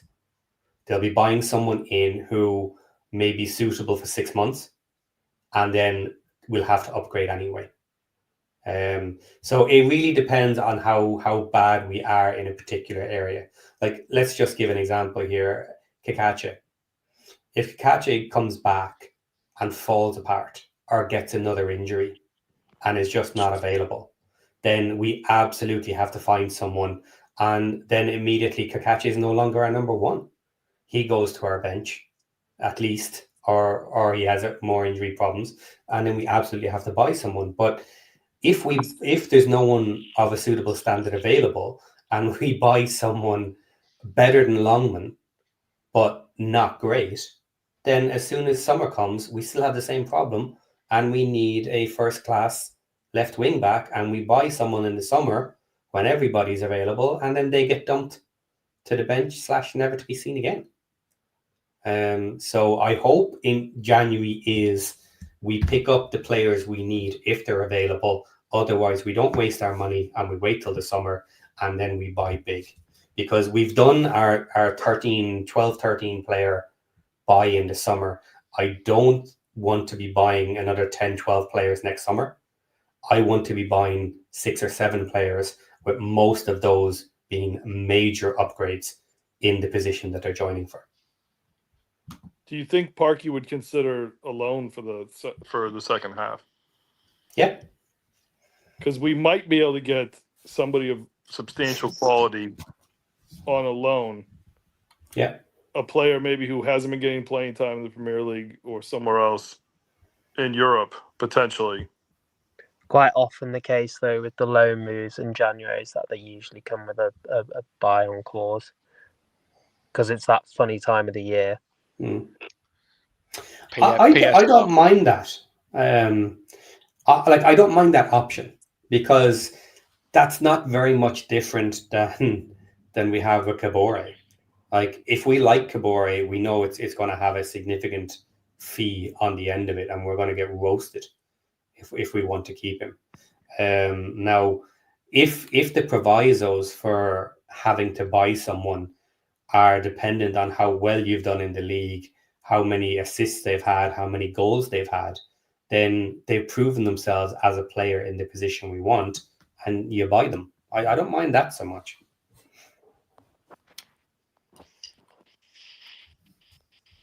I mean, the thing is, no, go ahead. No, you go for it. What I was going to say in regards to Moore is that we're going to probably end up having to use Hardy anyway, because they've gone up against England on Thursday, which is going to be a hard match as well. Especially England is starting to come into form, and if Moore's going to be playing that, it's going to be a hard match. That is, and they got World Cup qualifiers on the 13th as well, so he's going to be worn out by that point. And we've been wearing him out so quickly. And I mean, you can tell he's not the kind of person that can play a full 90 minutes. We've got to switch him out. We've got to switch him out earlier. And we've got to start having to use Hardy more, or Smith, because at some point we're just gonna run the tires off of these players. So I mean, we're going to need to use the other two at some point. Okay. And if neither of them are suitable, then we're almost forced to bring one in January. Yeah. This is it follows on from what we were just saying about loans and stuff. You have to go younger somehow. All this injury wear and tear talk so early in the season is crazy. And there's one solution for that: go younger, faster, which we ultimately need to do. And that's why I don't mind the loan idea. And considering that often when you're putting someone out for loan, you ultimately want to sell them. And we have the money to buy. So if we're in a scenario where Kabore does well and we buy him for a significant chunk of money after he's proved himself, that's going to open up more loans to us, I would assume, because other teams will look at that and say, okay, if he does well, they have the money and they will buy them. So we're a good option. But I understand Parky not doing too many of them because he bought players for the other positions. We didn't have a lot of positions where we could take a loan on.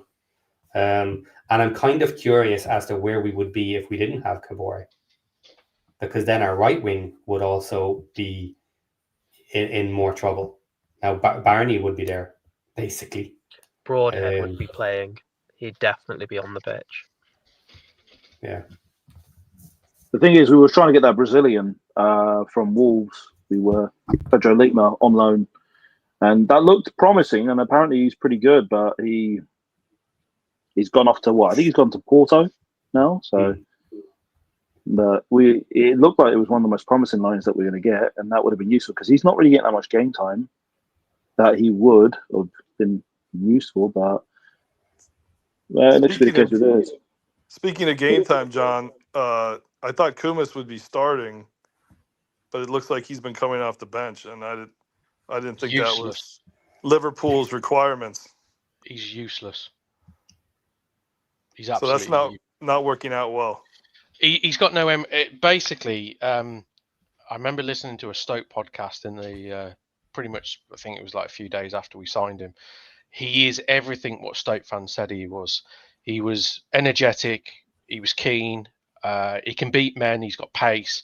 Problem, he's got no end product. He will pass when he should shoot. He will cross behind people. He will cross straight out of play. Yeah, I've seen him enough already to say useless. He's actually no use, other than the fact that he will run and chase down and create pressure. His end product is not good enough. So no. I would send him back in January if I had. Well, I'd send him back now if I had the chance because he's hopeless. Are you saying we dodged a bullet then, John? Absolutely. Well, for a start, I have no idea why you guys were even interested in him because he cannot play anywhere other than out wide, as in a proper natural winger. We've tried him in the 10. He was utterly lost. Apparently, he's better suited out wide left, even though every time I've seen him, the only time he's actually looked half decent is when he's played wide right. But yeah, he can only play out wide, and defensive duties, he's awful. If you notice, Davis actually only ever plays him and plays him on the wing where the dugouts are. He will never play him on the opposite side. So he's coaching him through the whole game every time he's on the pitch. Interesting. Your manager coaches? I thought he was in the sack watch. That's poor game. Come on, try harder. Well, I mean, I'll say this, doing no favors to Parkey.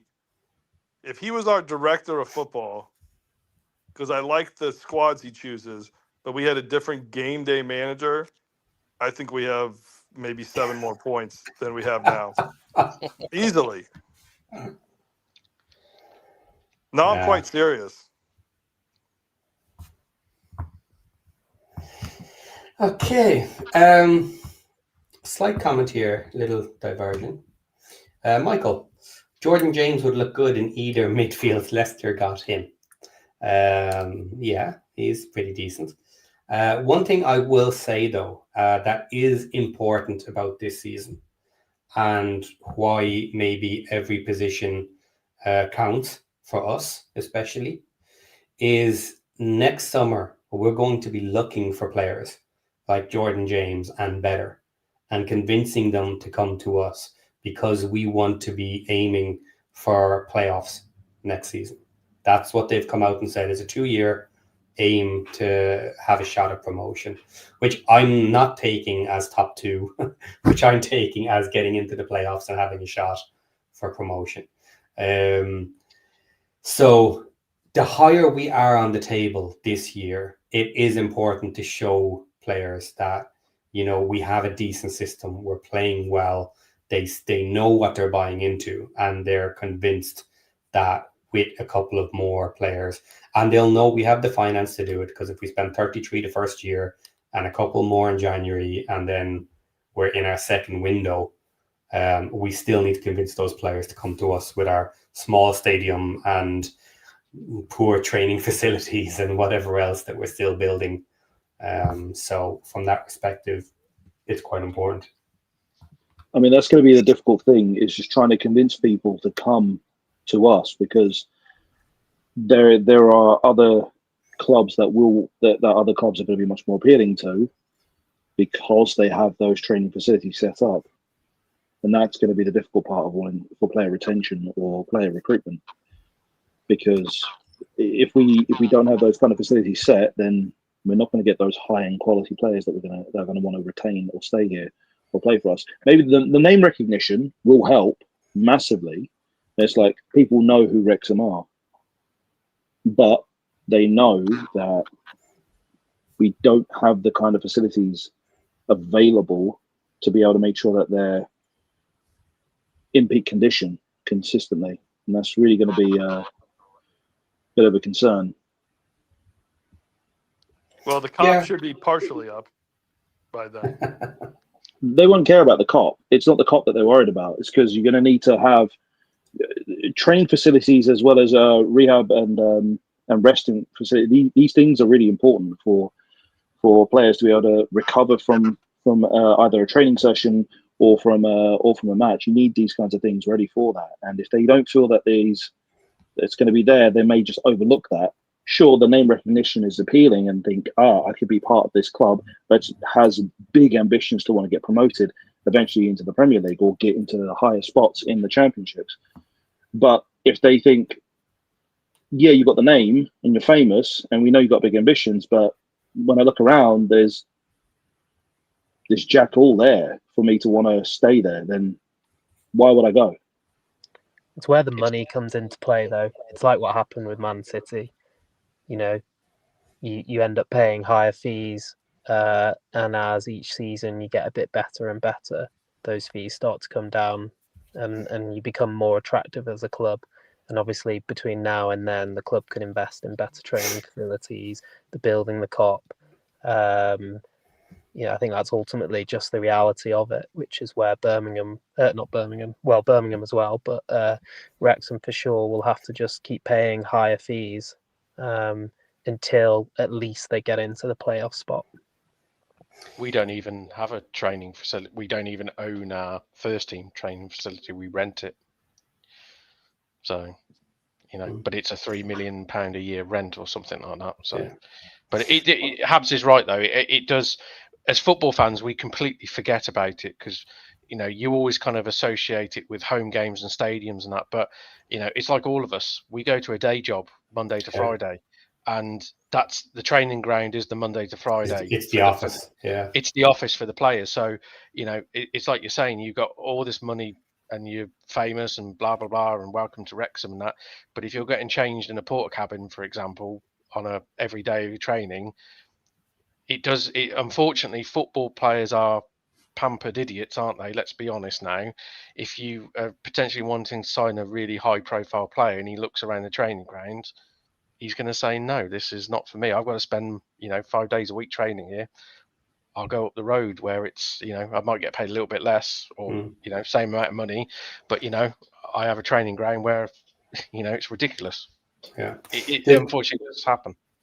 And the issue is, though, obviously we're willing to pay the money and we have the money, so that's a major concern for them as well, that we can offer them a good deal.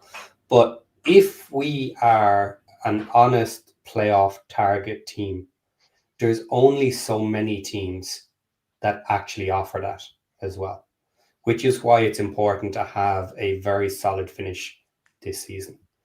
Because obviously you have the parachute teams and they will still potentially be on a different level. So the players will be after may not have 5 different teams, all of them, realistic playoff contenders. So we need to be as high up that tree as possible, where they have to kind of just overlook a few issues. Okay, I've got money in my pocket. Yes, there's a couple of issues here, but it is a legitimate playoff challenging team, and I have a shot at getting into the Premier with them. Well, I'll say one, I'm very surprised that we haven't at least heard an announcement about a land purchase or something for the training facility.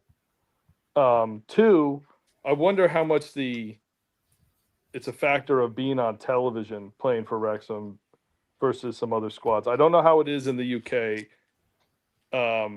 but in North America, I mean, every single game is televised, and most other league or most other championship squads just get spotty here and there televised games.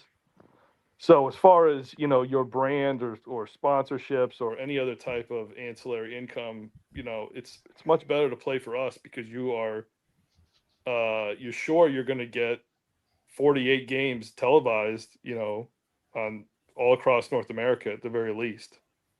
I don't know if every game is televised in the UK or not. It's not. Okay. Depends if you have a Fire Stick or not, I think. Or if you go on some dodgy website, or if you have a VPN and can go and watch the matches on, let's say, iFollow. Plus, I was going to say, plus I don't think it actually matters too much to a lot of players.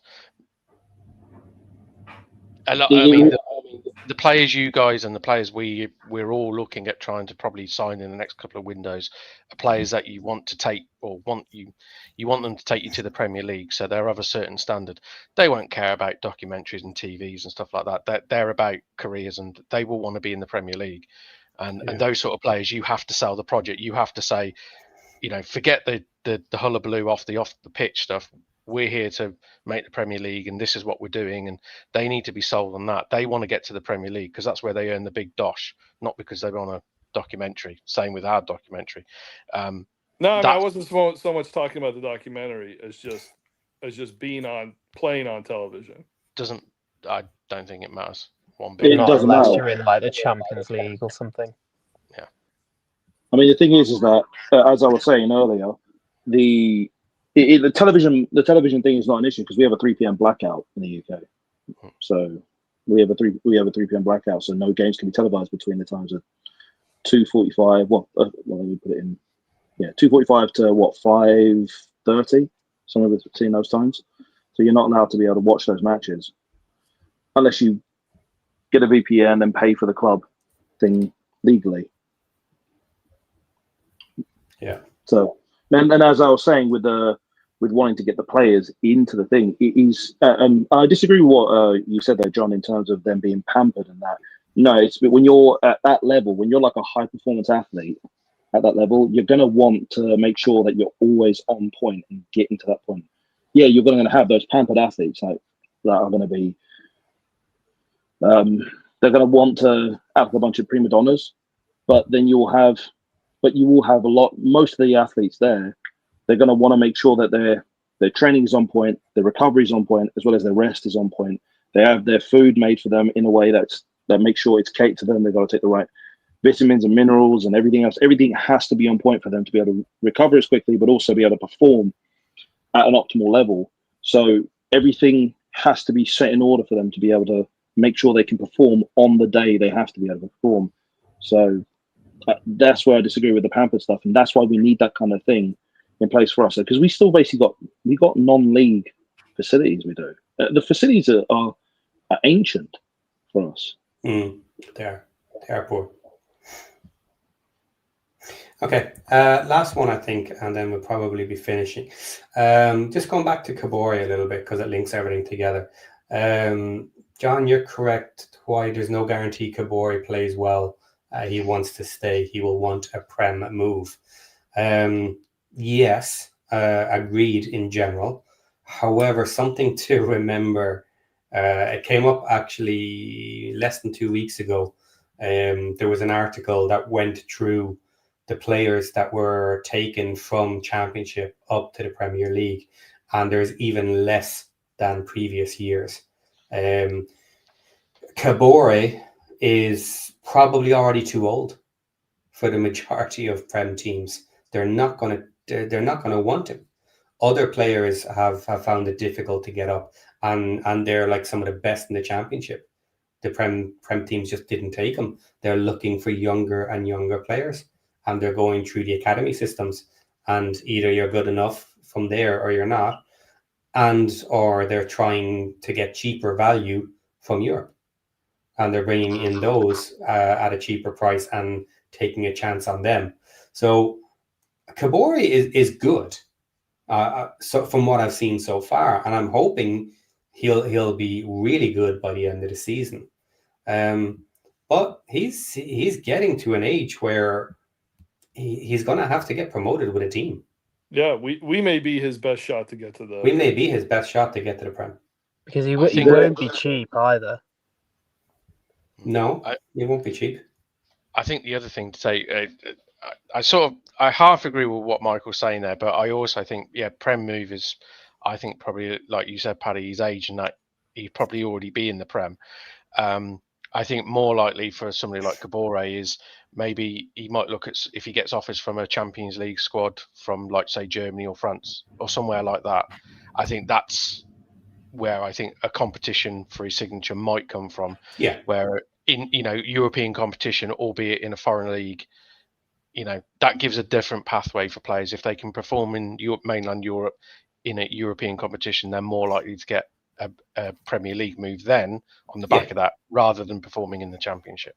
That's something I was going to say as well, because Man City, if we look at it in the case of Kabore would have been in the squad. He would have been playing. He would have been part of the squad or anything else, or even just on the bench, but he's not. He's basically in the reserves. He's not used. He's been loaned out so many times. He's barely used anywhere else. But if someone sees him this season at Wrexham and we make an offer to Man City, they'll probably take our offer anyway. But if someone from, let's say a team from Serie A like Como, or a team in La Liga like, let's say, Villarreal or so on and so forth, look at that, or someone in the Bundesliga like, I don't know, like Frankfurt, Eintracht Frankfurt, they may look at this and think, okay, we see his potential now. We could get something out of him, because that's what happened to a lot of players. Now, I mean, it basically happened to Rafinha. He was playing at Leeds in the Championship. He got bought out by Barcelona. Now he's there. But that's the only worry, that someone else from a different country is going to make an offer to him that Man City may just like look at us and think, we'll just take their offer because there's more money. They're offering more money, and we can stick to our PSR rules. We can fit ourselves in the PSR rules, basically. So ultimately, it's more the player. If Man City are willing to sell, they do not care who it goes to. They just want a decent deal, and they want the player to agree. So We know the thing power is- is with the player if they get the offers, is the point. The thing is that that's the only thing to worry about, is that if he does perform well in this season, there is going to be offers that are going to be made from other countries, and that But- is If outside of the top Champions League clubs, Barca, Madrid, PSG, Bayern, the top championship clubs are starting to pay not too dissimilar than an average Serie A wages. Like it's that gap is closing just because the English system has the highest wages in the world. Not Champions League or European teams, though. Championship are not on a par with, like, say, a Europa League or a Champions League for wages wise, nowhere near. So you don't think like high-end championship pays similar to Bologna or a team like that? I don't know where Bologna are, but if you've got a team which are playing Europa League consistently, like say in Germany, season after season, they are paying a lot more money than any championship club can offer or will pay. The only thing I would say is the 3 p.m. kickoff thing is meant to sort of be reviewed. Is it 2028? That no doubt is going to have a big effect. But for now, yeah, I would agree with John as well. So you mean that'll put more money into the system? Yeah, definitely. That's what they're already talking about, is how can they get more games televised, create more money. It's a big cash grab. I still And don't see also- how that's agreed personally. there's also a second consideration that the Sky Sports, when's their thing going out? When's their contract running out with the Premier League and EFL? Because it's going to run out pretty soon. No, they've just renewed. 2029 for the EFL, I think, or around there. Right, because I know there's another company that is breathing down the necks of wanting to get the Premier League on there, as well as the EFL, and that is DAZN. They're willing to pay up quite a bit of money just to have their contracts, and they've got Saudi money behind them as well. So, and plus they're already showcasing National League and National League North and South on there. So it would just make it much more convenient if they can get from tier 1 all the way to tier 7 football clubs being viewed on one platform, and they would want something like that so they can get more people to watch DAZN. All positive for the future. I'm sure each new contract is going to get more and more money. This is now going completely off tack, maybe a little bit here, but we're nearly finished anyway. This is why I'm so surprised how slow the Premier League is at just trying to almost destroy the EFL and just take a Premier League 2. Because they can do it. All they have to do is be ready to start a Premier League 2, invite 20 clubs to join them for a season. Somebody will jump at it, because if they refuse to allow EFL clubs to join the Premier League, you have to come into Premier League 2. Then what do? 20 teams are going to have to jump, give it another season or two, and then you have Premier League 3, then you have Premier League 4, and you just keep going the whole way down and have the money from the EFL, have big deals, have all these contracts in place, and then just share a little bit more going down because it's your own money. You're after stealing all the EFL TV money so you can share a bit of it down through the clubs, and they'll own the whole thing. And they might have to go that way if they think that they're going to start being told what to do and how much money to give to the EFL. It will probably be easier for them just to destroy the EFL than it will to actually just accept it and take the money and give away the money. We're going to have to see what happens with that. I mean, We'll have to wait and see what happens. It might be too late. Look, maybe they've left it too late and they won't get away with it if they try and do it. Who knows? the thing is, the Premier League was formed because a couple of clubs wanted to get more money, and they wanted to get onto the Sky share. They what was it? It's basically a breakaway league that was created on top because they wanted to get the TV rights and TV money for it through Sky. So And the EFL then refused, what was it, 20% share of the rights? A 25% share at the time. They said, no, it's not enough. Something like that. But I mean, then you end up with the old dead English Division 1, which ended up becoming the EFL Championship, and then League 1, League 2. So I think the biggest issue that surrounds all of that is it's getting approval to do anything, because of course it's the clubs that essentially vote for it. So you're going to need Premier League clubs to vote for it, and essentially EFL clubs to vote for it to do things differently. And everyone looks after themselves, which unfortunately is why we get stuck in this never-ending cycle where football's kind of broken, because no one actually agrees to actually change anything for the better. Everyone just looks after themselves. The rich want to make themselves richer in the Premier League, and the Championship and the EFL try and that's why I think the blackout will never change, is because whether you agree or don't agree with it, pretty much anyone in probably lower League 1, League 2 are all dead against the blackout being cancelled, because they all think it's going to absolutely kill their attendances. So they're never going to vote for any change. So you're kind of stuck all over again. Don't know the answers, but that's where we are. Well, look, I'm sure the EFL cannot be forced to allow the Premier League to take EFL teams up and down.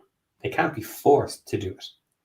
So if they just refuse and say, okay, well, look, we're just not going to have Pro Rel for a couple of years, couple of seasons, the EFL is going to fall apart. And then the teams are going to want to move in, and they say, okay, well, now we're doing PL2. Who wants to join? Couldn't you just go the other direction and say, we're reconstituting the old EFL, but we're renaming it the Premier League? Okay. And where do you get your Premier League teams from? Well, no, you're reuniting. But you're now calling that the English Football League. Essentially, it would be Premier League buying the EFL then, and all the clubs agreeing, okay, we're giving up control ourselves, we're handing it to the Premier League and whatever rules they come up with. The problem you've got with the whole scenario is that if you wanted, if say the Premier League wanted to create a Premier League 2, you need the approval from all the current Premier League sides, and they're going to sit there and go, well, we're not sharing what we get right now with another 20 clubs to create a second division. Do one. Okay, yeah, but for me, the difference as to why they might do it is because they are no longer just giving up money and handing it to the EFL. They're going to then have the rights for all the matches of the championship clubs. So they're going to be stealing the money from the EFL, because they'll make the agreement for selling those matches, and then that money can go to the championship, and it's not coming out of their pockets anymore. And then they're working together. I think the gulf in what money you're talking about is too big. I mean, the Premier League TV money is hundreds of millions. Championship is 14 million per club. There's a gulf between the two, which is I don't see a financial way that it will be sort of bridged, in the sense to where, unless the Premier League clubs were to let go of more of what they currently got to incorporate 2 leagues, and I just don't see the 20 Premier League clubs going, oh yeah, we'll share. They're going to say, no, do one, close the relegation, we'll stay as the Premier League. But then everyone's going to end up disputing everyone in the Premier League. All the fans would end up protesting the hell out of them, because they're going to just say, because you saw what they were doing with the Super League, and everyone there is just going to say, no, we're going to keep promotion and relegation. You can't get rid of this system. Yeah, one thing I like about the Premier League absorbing the championship is that it makes it very hard for anybody to break away to the Super League, because we're really tied together at that point. If we're all under that Premier League umbrella.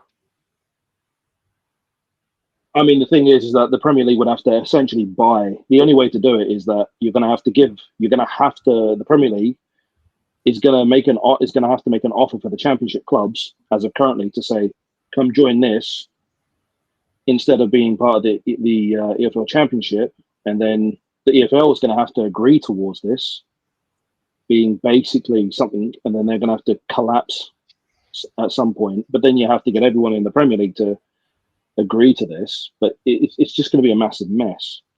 It will be, because all the Championship clubs are going to want it, because they were going to want more. They're going to want to have more TV money and TV rights. They're going to want it.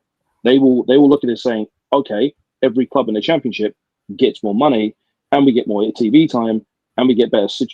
Everything they get all the benefits for this, but it doesn't help out the Premier League clubs, because now they have to share more of the money that they would have gotten if they were just been in the Premier League.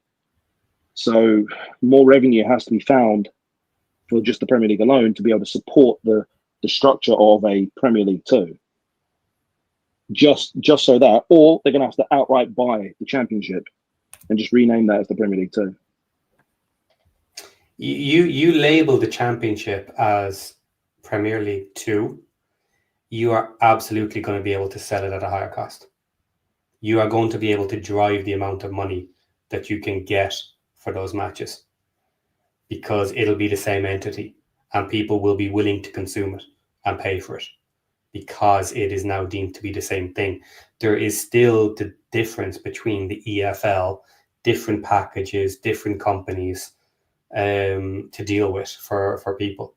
Now, I still think the Premier League could do a better job of packaging their stuff on their own platform and make a lot more money, but that's another issue that we won't dig into. So in the first year that the Championship becomes Premier League 2, do you cancel promotion relegation? Because that's an EFL exercise. Like, I mean, if you're in the bottom spots that year, are you going to say, no, we're not going to go into Premier League 2. We're going to go into this, falling apart League 1 in the EFL. They just could say we refuse. Yeah. Administration-wise, probably the easiest way to do it is to have like one season with no pro-rel. Oh. And then basically during that season, teams will have to back out of the EFL. Hand in notice, do whatever. There has to be ways for club to actually back out of it and say we're no longer going to compete in your competition, and then just go and sign a new agreement with the Premier League 2, and then you have pro-rel start again with PL1, PL2. The only issue is that the clubs that don't want it to end are going to be the ones that want to get promoted so they can get the prize money, or even get the or if they get relegated, they'll get the parachute payments. That's the only thing that they're worried about, either getting or not getting, because you've got the yo-yo clubs that always go up and down, and they're going to want their money. So a promise has to be made that, okay, you will get a good deal out of this once you join this EPL2. Wouldn't EPL2 see the end of or reforming of parachute payments? It would be a reform of it, yeah. Because right now, each place in the Premier League in the final table is slotted a certain amount of prize money, right? So instead of doing 1 through 20, why don't you just make it 1 through 40 and start rewarding, like the first place in the PL2 gets the 21st, highest amount of prize money, and then just do away with the parachute payments. You could do something like that. You could just have stepped payments the whole way down, and you would like to maybe do something like that. But I think what John was saying earlier is you would have to take a little bit of time and have PL2 prove that it is bringing in enough revenue to kind of do that. But I think there would be benefits from just having the name and being officially part of the league, that they would start generating more income, and then you could get to a more level playing field, where if you are number 1 in PL2, you're lower than last place in Premier League, but not a ridiculous amount lower. So Right, the step is huge you gulf. remove that massive gulf. Yeah. I think the other thing we need to kind of address or think of is the new governing body thing that the British government are voting in, that's coming in. They're never going to allow a Premier League 2. They're never going to allow the EFL to disappear. They're not going to stop relegation and promotion. They'll get sued and they'll lose for competition. Yeah, but that's why you go all the way down to Premier League 5. That's the National League. That's non-league. Well, 4 then. 4, but this is the thing. You just have to do that over time. Like you could, in theory, you could open a new league every couple of years, and gobble up the whole thing, because if you remove the promotion from the championship, it's going to fall apart. The whole EFL structure will fall apart if the Premier League could manage to start this going. It would be better. It would be better if the Premier League did take control of the rest of the league, as it would be a single entity. You'll be able to control who gets to come, or not control, but you'll be able to manage it better. The payments will be much more fair. All four leagues together. Yeah, the 4 big professional leagues, and it'll be a lot easier dealing with. Plus, the money will be much better for them. The facilities will be better. The TV money will be better. Everything will be a lot better in that sense. It'll be much more centralized for that. But I'm only wondering, how would it be the case for non-league football at that point? That's not very much different than it is now. It's already a separate thing. Yeah, I mean, it's gonna be an odd thing. It's gonna be both odd and it will be beneficial because it will be centralized and they'll be able to control the movement of it. I'm just wondering what it's gonna be the buy-in, because people are seeing it as something's going to happen. The Premier League is going to look down the leagues just to try and what's this about it? They're trying to gain the monopoly of because you can see it. They want to gain the monopoly of all the professional leagues. I think they could do a better job with the academy systems too if they were all under one umbrella, in terms of like the competitions among the academies. We have these under 21 teams that like play in the Virtu Trophy and stuff, which is odd. But you could do a lot more with that if it was all this integrated structure. Yeah, look, we all know basically they kind of control the infrastructure for the trainee academies. They're telling them what to do. They're telling them how to set it up. They're buying up all the talent. They put in rules for, we'll give you a couple of 100,000 or maybe $1 million if we steal one of your players. But they can afford it. They don't care. So they get these rules agreed and then they abuse them because they can. And they've already kind of taken control of that. You don't need to go down past 4 leagues to have full control of almost every professional going at a young age. And it's getting worse and worse. They're controlling more and more of those anyway. Anyway, this has gone majorly off topic. It is a great topic, and I enjoy talking about it. But for another day, we can continue this. Hey, for a small tidbit, I just recently found out that in the Belgian second division, they actually have the under 21 teams play in the second division, which means in like a cup, so you could have the first senior team play their own youth team, which is really blew my mind. Yeah, football's broken in that country. Yeah. There's only really 2 teams in the Dutch league anyway, so it's Feyenoord and Ajax. That's all it is. Right, guys, it's been a long one tonight. 2 hours and 20 minutes, and we're still here talking, and I'm sure we could talk more. But WREXtra time is done. We got a draw 1-1 with Birmingham, and we're both sitting kind of mid-table. We're going to slide some positions tomorrow when all the other teams play. So not amazing results, but generally doing okay.